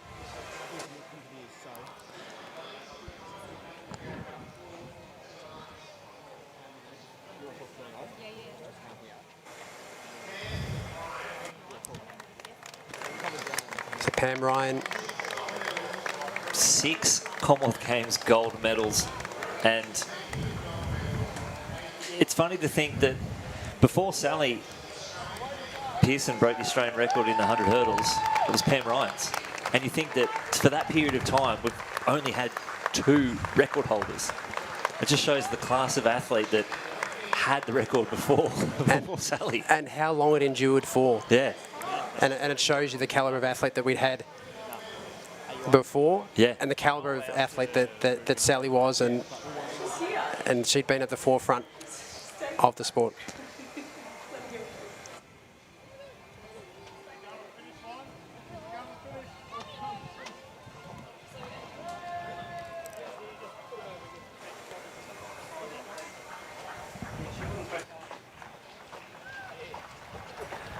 And we're going to go back down to Tamsin now. It's quite emotional down here trackside. This is a very, very special moment, seeing Pam Ryan, as she was known, Pam Kilbourne, crossing that line again like she's done so many times in her athletics career. What a fabulous, fabulous athlete for Australia. You said, Lynchy, 6 Commonwealth Games gold medals. She's looking back to get the rest of her team, everyone who's... Yes, Erica Hook is just saying to me, isn't she amazing? She's so amazing, Erica, so amazing. You know, Pam is just such a stalwart of track and field in Australia, and it's incredible to have her back down here and to see her on the track, and what an effort. She wanted to make sure that she did walk with that baton and get across the finish line, and this is just a really special emotional moment as the men's milers are walking out, and you know, it's rather fitting because they're running for John Landy, who passed away recently, and he's another person who has been so special in track and field. So this is history, guys, and it's lovely to see our history of great athletes back down here trackside. It is indeed, Tamsin. And when we talk about Pam Ryan too, that she set national records across 9 events. I mean, known as a hurdler preeminently, but 9 events across her career she set national records in. The Commonwealth Games gold medalist, as we said, 6 occasions in the long jump, the 80-metre hurdles, twice in the relays, and then the 100-metre hurdles in Edinburgh in 1970, and a 2-time Olympic medalist. Well, and also having to go through, at the time when she won those Olympic medals, it was an 80-metre hurdles. So having to actually, your event, physically changing distance. Like, imagine you run 100 metres for how many years, and then like, nah, it's 120 now. Deal with it. For hurdles especially, that's probably 2 more flights. It's a whole thing again, and to run what she did back in those days is fantastic, and to have that record, you know, the likes of Shane Fleming had gone sub 13 but didn't get the record. Glenys Nunn, she again getting so close and not taking that record, and it, you know, it took an Olympic gold medalist to surpass that record finally. And it endured just for so long, and for a career for Pam that spanned at that top end, winning gold medals at Commonwealth Games for the best part of a decade. First in 1962, her last in 1970, and in between that, the 64 and 68 Olympic Games, in which she won bronze and silver respectively.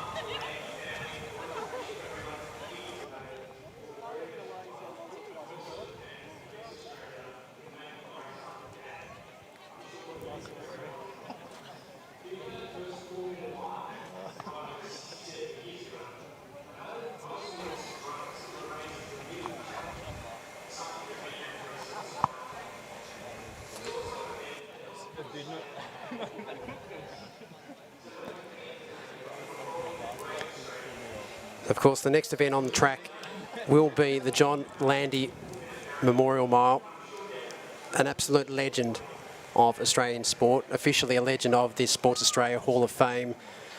He's only the second man in history to break the 4-minute mile, and the fabled stories of the Dream Mile and the battles between him and Roger Bannister and where he came from, and obviously what he went on to be both in public life and beyond. You can see on the screen there the highlights of him, of course, that moment that's immortalised with the statue at the old Olympic Park where Ron Clark fell, Landy went back to pick him up, and then not only did he help Clark get back up and running, he caught up the field and he won the race. He still won the race. Such was his talent. So we'll have a quick run through the field here. In position 1, Callum Davies. In 2, Thomas Diamond. 3, Will Lewis. In 4, Cameron Myers. 5, Craig Huffer. In 6, Isaac Hayne. 7, Stefan Music. In 8, James Hansen. In 9, Ryoji Tadazawa. In 10, Mick Stanovsek. In 11, Matthew Hussey. In 12, Rory Hunter. And in 13, the pacemaker, Tom Thorpe. We'll see how many of these athletes we can get under that magical barrier tonight. And wouldn't it be fitting to do it? And it's so fitting that, ironically, in 2006, when the Queen's Baton relay came to the Melbourne Cricket Ground, John Landy was the last person to carry that before it went on to the Queen to hand over. And it's the Queen's Baton relay that hands over to the John Landy Memorial Mile at Lakeside. So they are off here. 2:28 is the pace. Tom Thorpe will be providing that tonight. We've got a few juniors. We've also got photo finish camera on the 1,500 metres. So we might see some fast 1,500 metres. I'm not sure how quickly they'll get to us. It's just a lone photo finish judge down there. But they're not exactly going with the pace at the moment in this event, the John Landy Memorial Mile. The third last event here on the program. As they settle down now, it looks like Isaac Hayne and then Thomas Diamond and Tadazawa. Then it's Davies, Hunter.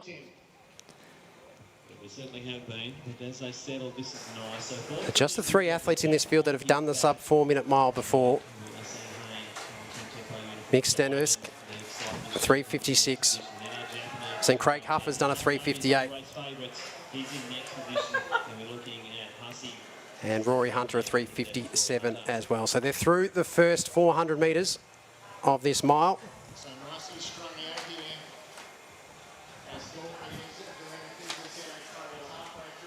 And so down the back straight now. So we actually caught up with Rory Hunter this week before our John Landy mile, and let's hear from him now.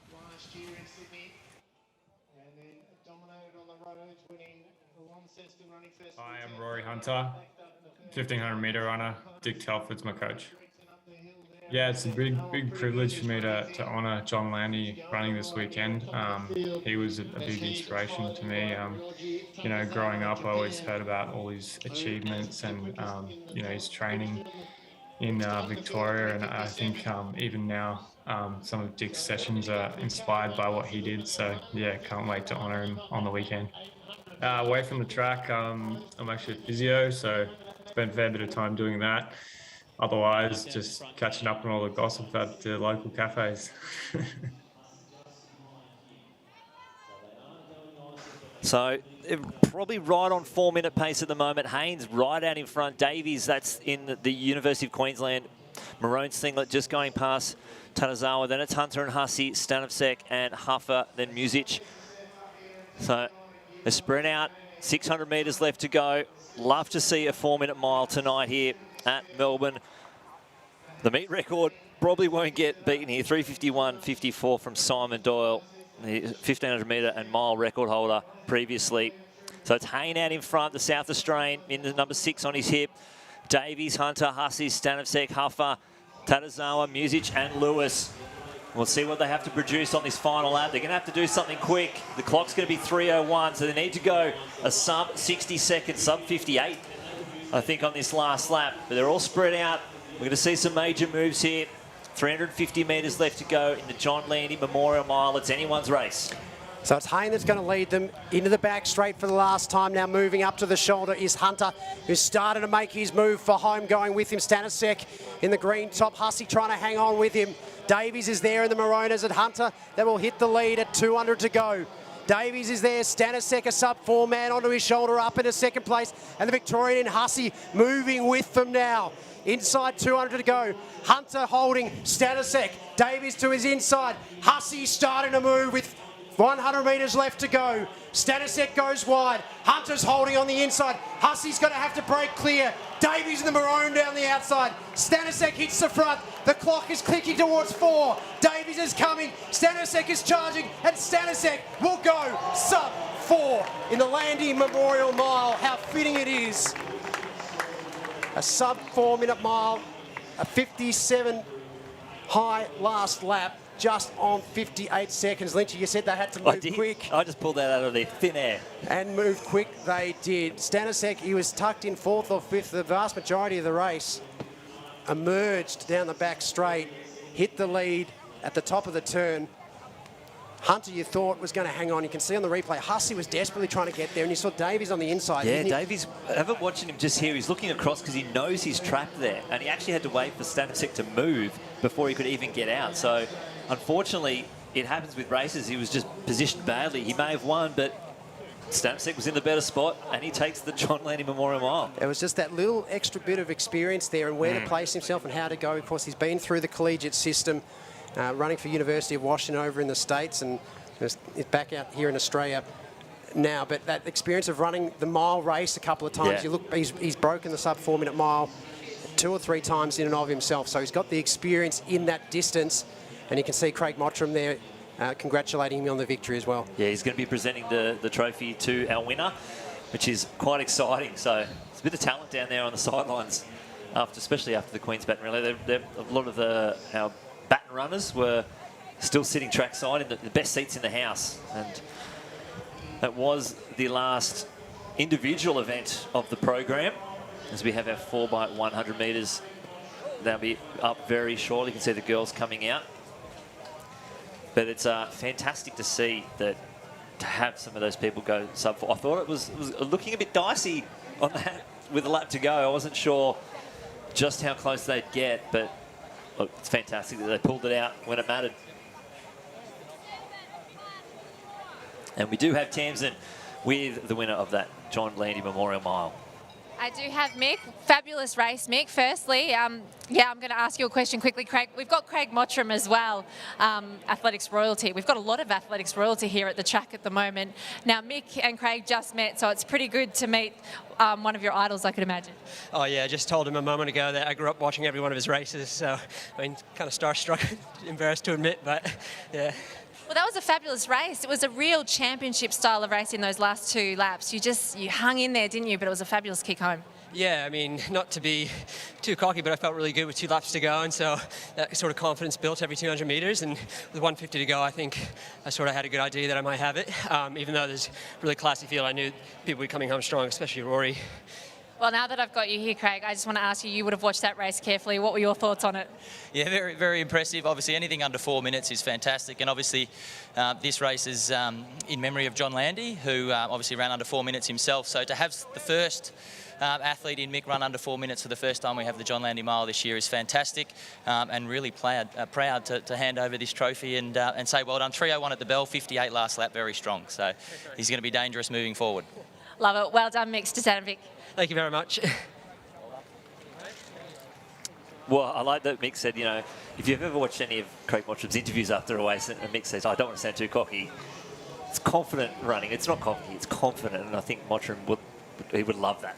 Obviously, a lot of his interviews have been fantastic after races. Well, Craig always ran with a lot of confidence. Yeah. And that display there, as Mick took us through confidence. Callum Davies snuck through for a sub 4 as well, 3:59.54 as we see the results there. Rory Hunter 4:00.19. Matthew Hussey 6/10 off that sub 4 performance. That was a good run. And that was a really good run. He's been chipping away there under Peter Burke down at his local club at Western Athletics for many of years. He's medalled in 1 state titles and 1 state mile titles, but he's edging close to that time as we cross over the page. Cameron Myers, Satsawa and Trent Diamond. It'd be interesting to get a read on what those 1,500 metre splits were as well. So it'll probably, obviously, Hunter was in the lead there as well. On the inside, Stanov second, then Davies. And I don't think it'll be too... it's not like they went through there and faded. It was more of a sit and kick. So I don't think they'll be too pumped with those, but maybe a couple of our juniors might get some World Under-20 qualifiers out of it as well, which will be something a little bit extra exciting. But our second last event on the program, our 4x100 metres with 5 teams out here. We do have our Under-20 gold team. Hayley Reynolds leading off. Olivia Rose Inkster in 2. Olivia Matza down around the bend, and Taylor Cruttenden will anchor this team. The Australian Open Gold team, Tori Lewis leading it off to Ella Connolly, to Bree Masters and Mia Gross to anchor that. Then it's Australia Green in the Open team, Monique Quirk off the blocks, Christy Edwards, Ebony Lane and Jacinta Beecher as the anchor. The All-Stars team, it's almost our 400 metre hurdles team. Genevieve Cowie off the blocks, Isabella Guthrie, Portia Bing and Rosie Elliott. So it's a little bit of a New Zealand team as well. And then our under-20 green team, Emma Lee, Georgia Harris, Geordie McMillan and Olivia Dodds. And we'll see the same teams up next. 2 under-20s, 2 opens and another All-Stars team. Well, we saw earlier in the meet, Ella Connolly said this is the first time she's run the back straight. First time in a 4x1 since about the under-15s. But there's a lot of pace in that race. We've seen it today. Masters, Gross, Tori Lewis and Ella Connolly in that Australia gold. Look, it's the best on paper would be the Australian gold team, but again, it's the camaraderie, it's the changes. Could this under-20 team sort of touch? And the problem is, Tori Lewis, they've lost one of their best under-20 athletes because she's in the Open team. Indeed. It just makes you wonder if you had to line them all up as a true under-20 team, what that might have done against the true Open. But I think we've got some other special lineups to come to in the men's 4x1. But first, it's the women.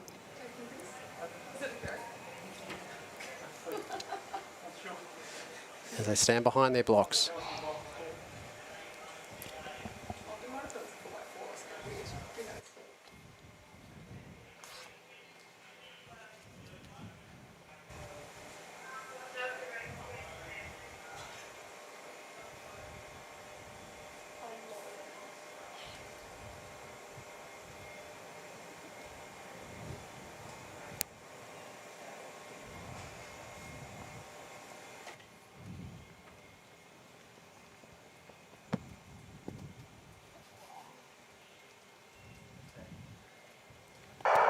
So it's Reynolds leading off the under-20 gold team. Tori Lewis, she'll pass to Ella Connolly. Then it's Quirk, Jen Cowie and Emma Lee.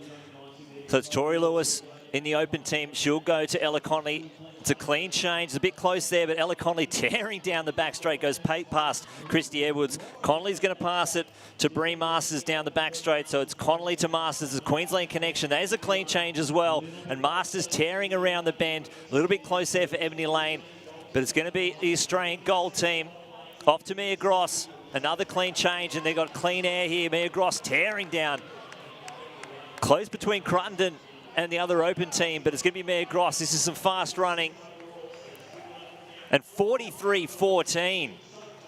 The Australian record's 42.99. And if you think we are missing Hannah Basic and Riley Day on that team, that's out of control. That is very, very fast. And I think that's a performance that can really get them up the rankings for world champs, and that's probably a medal performance for Commonwealth Games. That was impressive. It was class. You saw Ella Connolly really take off down the back straight, across to Bree Masters, really worked that bend nicely, and she was usually talking about she's the lead-off runner and getting the chance to come around, and then coming down the home straight there. Mia Gross, so powerful. It's great to see her running really well and confidently. Yeah, and I think, to be super harsh, there's more time in those changes. This is the first time they've done this race. And like Ella said, it's the first time in a while that she's done a relay. And I think they're probably a little bit conservative. Definitely not up to speed for Ella there. As you can see, Tori just sort of getting up the back. Give her a little bit of a push over the back. And, well, didn't she take off?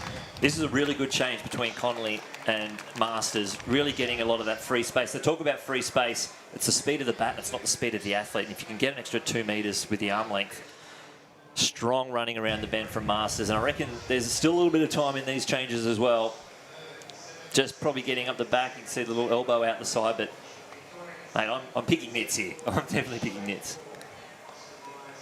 But with these small incremental increases, it's what will hopefully push them close to that medal position that they want. That's like to think that they still ran, 43-14 with a lot of star athletes to come back as well. I think it's a 42-5 at least. I think they've got up their sleeve. And just fantastic. So all the work that they've put in across the relay camp coming to fruition. And to speak to them now, down to Tamsin. I'm trackside with two of the quartet. Now, it's very bright. It's like Hollywood down here. Bree, fabulous run. 43-14. Is that what, 15? Yep. I mean, that Australian record is 42.99. And you think of some of the female sprinters that have run for our country. You guys are flying. Yeah, look, with that 43.11 that we ran in June, we were all just so stoked with that. So to come out tonight at 8:30 at night with a team of so many new people, we only did baton changes on Thursday. Yeah, we only had 2 baton passes before this, so I think we did really well. And, people like Tori stepping it up with the open girls. Ella being one of her first experiences in relay, obviously she's got the speed and she really delivered tonight. So yeah, super stoked with the run and, can only go up from here. Well, first 4x100 metres since you were 15, Ella. Those changes looked okay. Tori was probably just a little bit close on that first change, but pretty good. Yeah, look, I was really excited to run with the girls. We've spent the past 3 days together and really been training hard, so I was glad we could put together a race.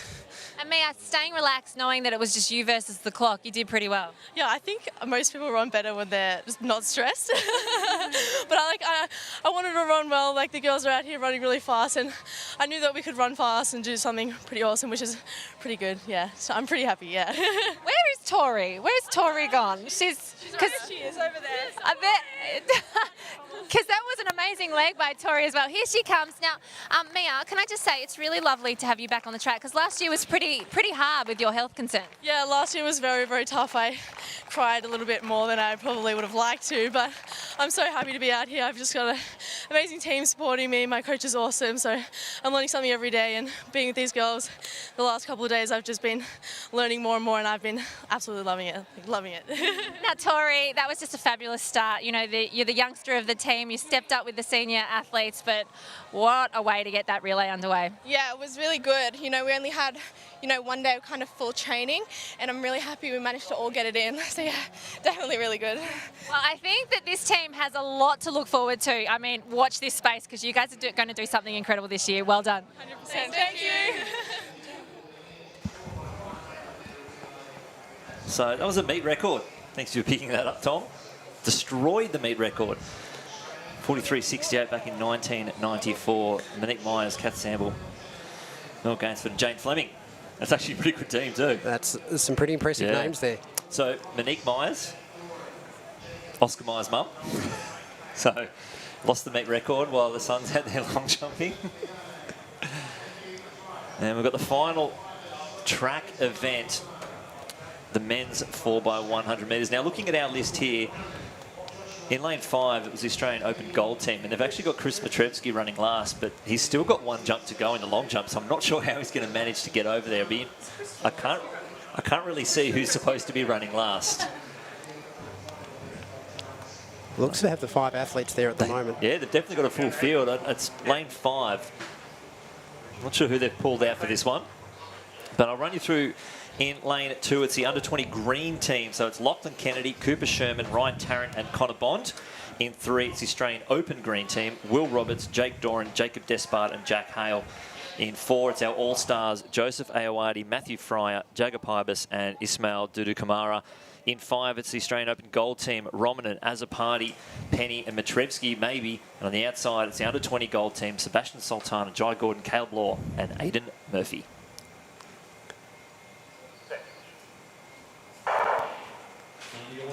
The under-20 gold team out quickly out of the blocks in lane 6. It's Sultana Rahman and Aowardi Roberts and Kennedy moving swiftly on the inside.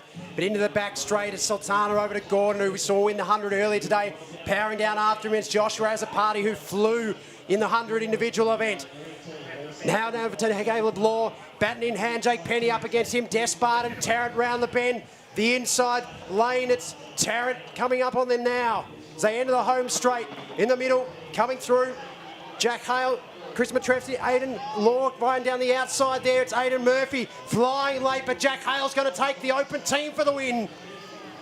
Aidan Murphy was flying late. The time 39.32. And swift moving there from the open team. 39.30 is the official team for the Australia green team in Roberts, Doran, Despard and Hale.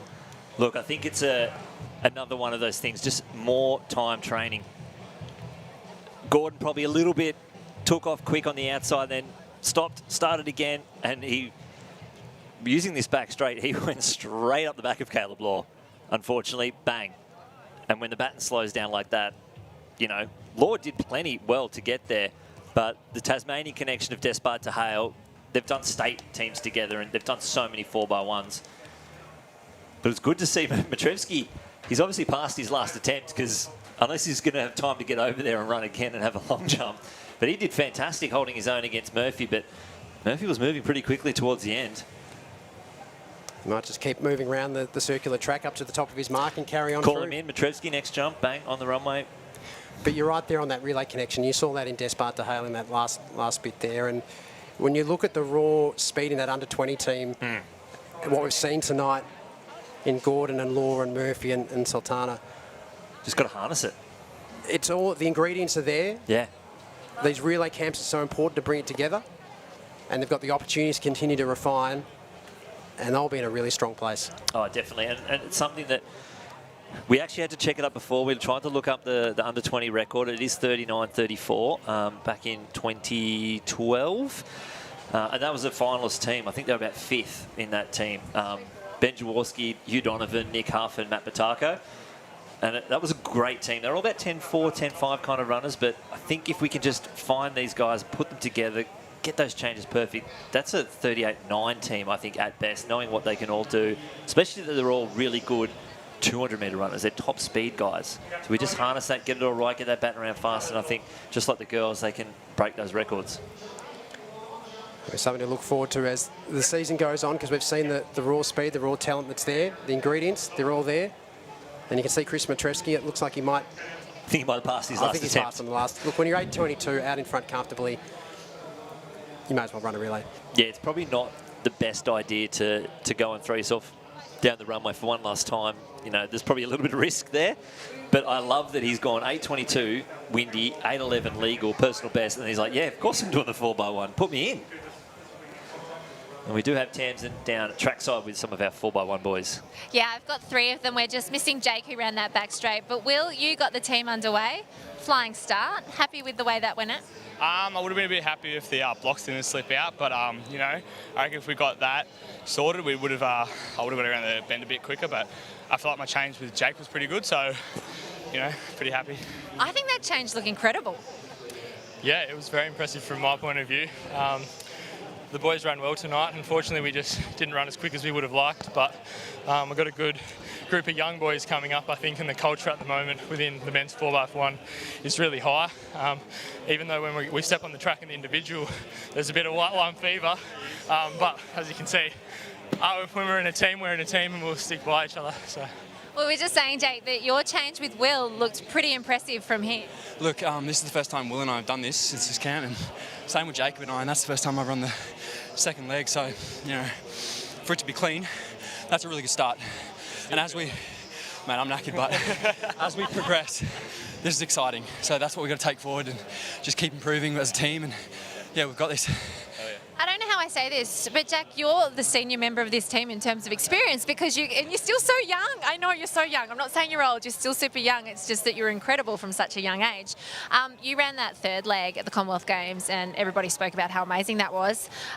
Last leg, how was that?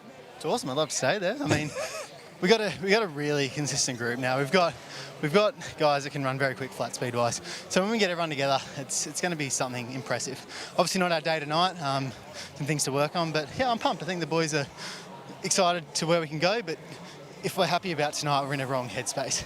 So I think everyone can say that confidently that we're not pumped with tonight on the time, but what we take out of it is a team environment. We've got everyone together. Now going forward, we need to be in this shape 3-4 months' time. Okay, so from here, you talked about 38 mid being the time that you're after. Yeah, 38. Sub 38.5 is where we need to be at. And if you want to be competitive at a world level, that's where we need to be at. Commonwealth Games top 3, we're sort of talking 38.4. We placed 4th with 38.5 4 years ago. So, and we've got a team that has the capacity to move quicker along the ground. So when we can get everything together, like Commonwealth Games, we had 3 weeks of training beforehand and everything sort of played perfectly into nailing that. So when we can get that environment back in a couple months' time, it's going to be perfect. Okay, so just one final one. You know, you had the relay camp here. That stuff's really important. You know, I came along to the training and saw how much biomechanics and how much detail goes into each one of those changes. Like, you guys are put into those positions for so many different reasons, aren't you? Yeah. Look, I don't know if I'm too qualified to speak on this. It's only my second. It's only my second camp, but go for it, Will. Go for it. well, anyway, here we go. So, yeah. Look, I know for me, it's I'm happy getting in here and just getting amongst the boys and learning from these lads because they are the senior ones, especially Jack over here, the old boy. But no, yeah. But you know, I think like Jack said, it's very positive going forward, and you know, we've got a great coach in Larks, and he's really onto that stuff with the biomechanics and. So yeah, it's exciting. Yeah, the talent's there, flat speed, and the talent in the change zone is there to break the Australian record. And I guess we want to rise to the occasion. We want that high quality competition. So the ball's in AA's court. We'll race against anyone, and we'll rise to that when we get the opportunity. So yeah, it's enough from us. Yeah, we've got 3 more opportunities post-nationals, so, you know, post a competitive time globally. And so that's kind of the relay goal for now. Jack, last words. This team's going okay. You're the senior member, as they've all said. Get the time on the board, and you think you can do something special. Yeah, give us the opportunity and we'll be there. I mean, the lads rock up in a couple of months' time, we're going to do something special. I have full faith in the group of 8 to 12 guys that we have here to be running very quick. Bring that into a team setting, we'll nail it. Love it. Well done, guys. Well, they certainly did push the ball into AA's court there. It is difficult, obviously, with trying to find that competition. You do need another international team to qualify. So even if they ran something insanely fast tonight, I actually wouldn't have counted, unfortunately. But there's those results there. So, look, 39.49 for that under-20 team is getting so close to that record. And we saw those changes. I think that under-20 team is going to do something pretty special as well. We're talking 0.13 of a second. Yeah, and that was probably half a second over there, to be honest. Oh, look, that is going to be fantastic. We've actually come to the end of the program. Hopefully we might go through a couple of those results. There's the official results for that women's race, 43.15. They were absolutely dominant in that race. Really, really emphatic, really dominant, really clean, and there's still talent to come into that top-end team, which says there's raw base speed there as well. But that impressive to see is that under-20 gold and green team, they're rising up to, and the depth and the consistency across that level as well. Yeah, and I think it's that opportunity that they had. Like, obviously, they only had 1 day of training. They did some sessions on Thursday. Day off Friday, come out and compete. And a lot of them have done 1 to 2 to 3 different races today. So it's been pretty tough on their bodies, and, you know, getting to rise up, perform how they did before, and then still turn up for that relay. It's fantastic. And we were talking about Chris Matrevsky before. He turned up for that 4x1. They finished 3rd, but he's coming home with a brand new windy personal best of 8.22 and a legal personal best of 8.11. Zane Branco in 2nd place, 7.80, and Sam Taylor, 7.78, to finish in 3rd place. And then back in the field, we also had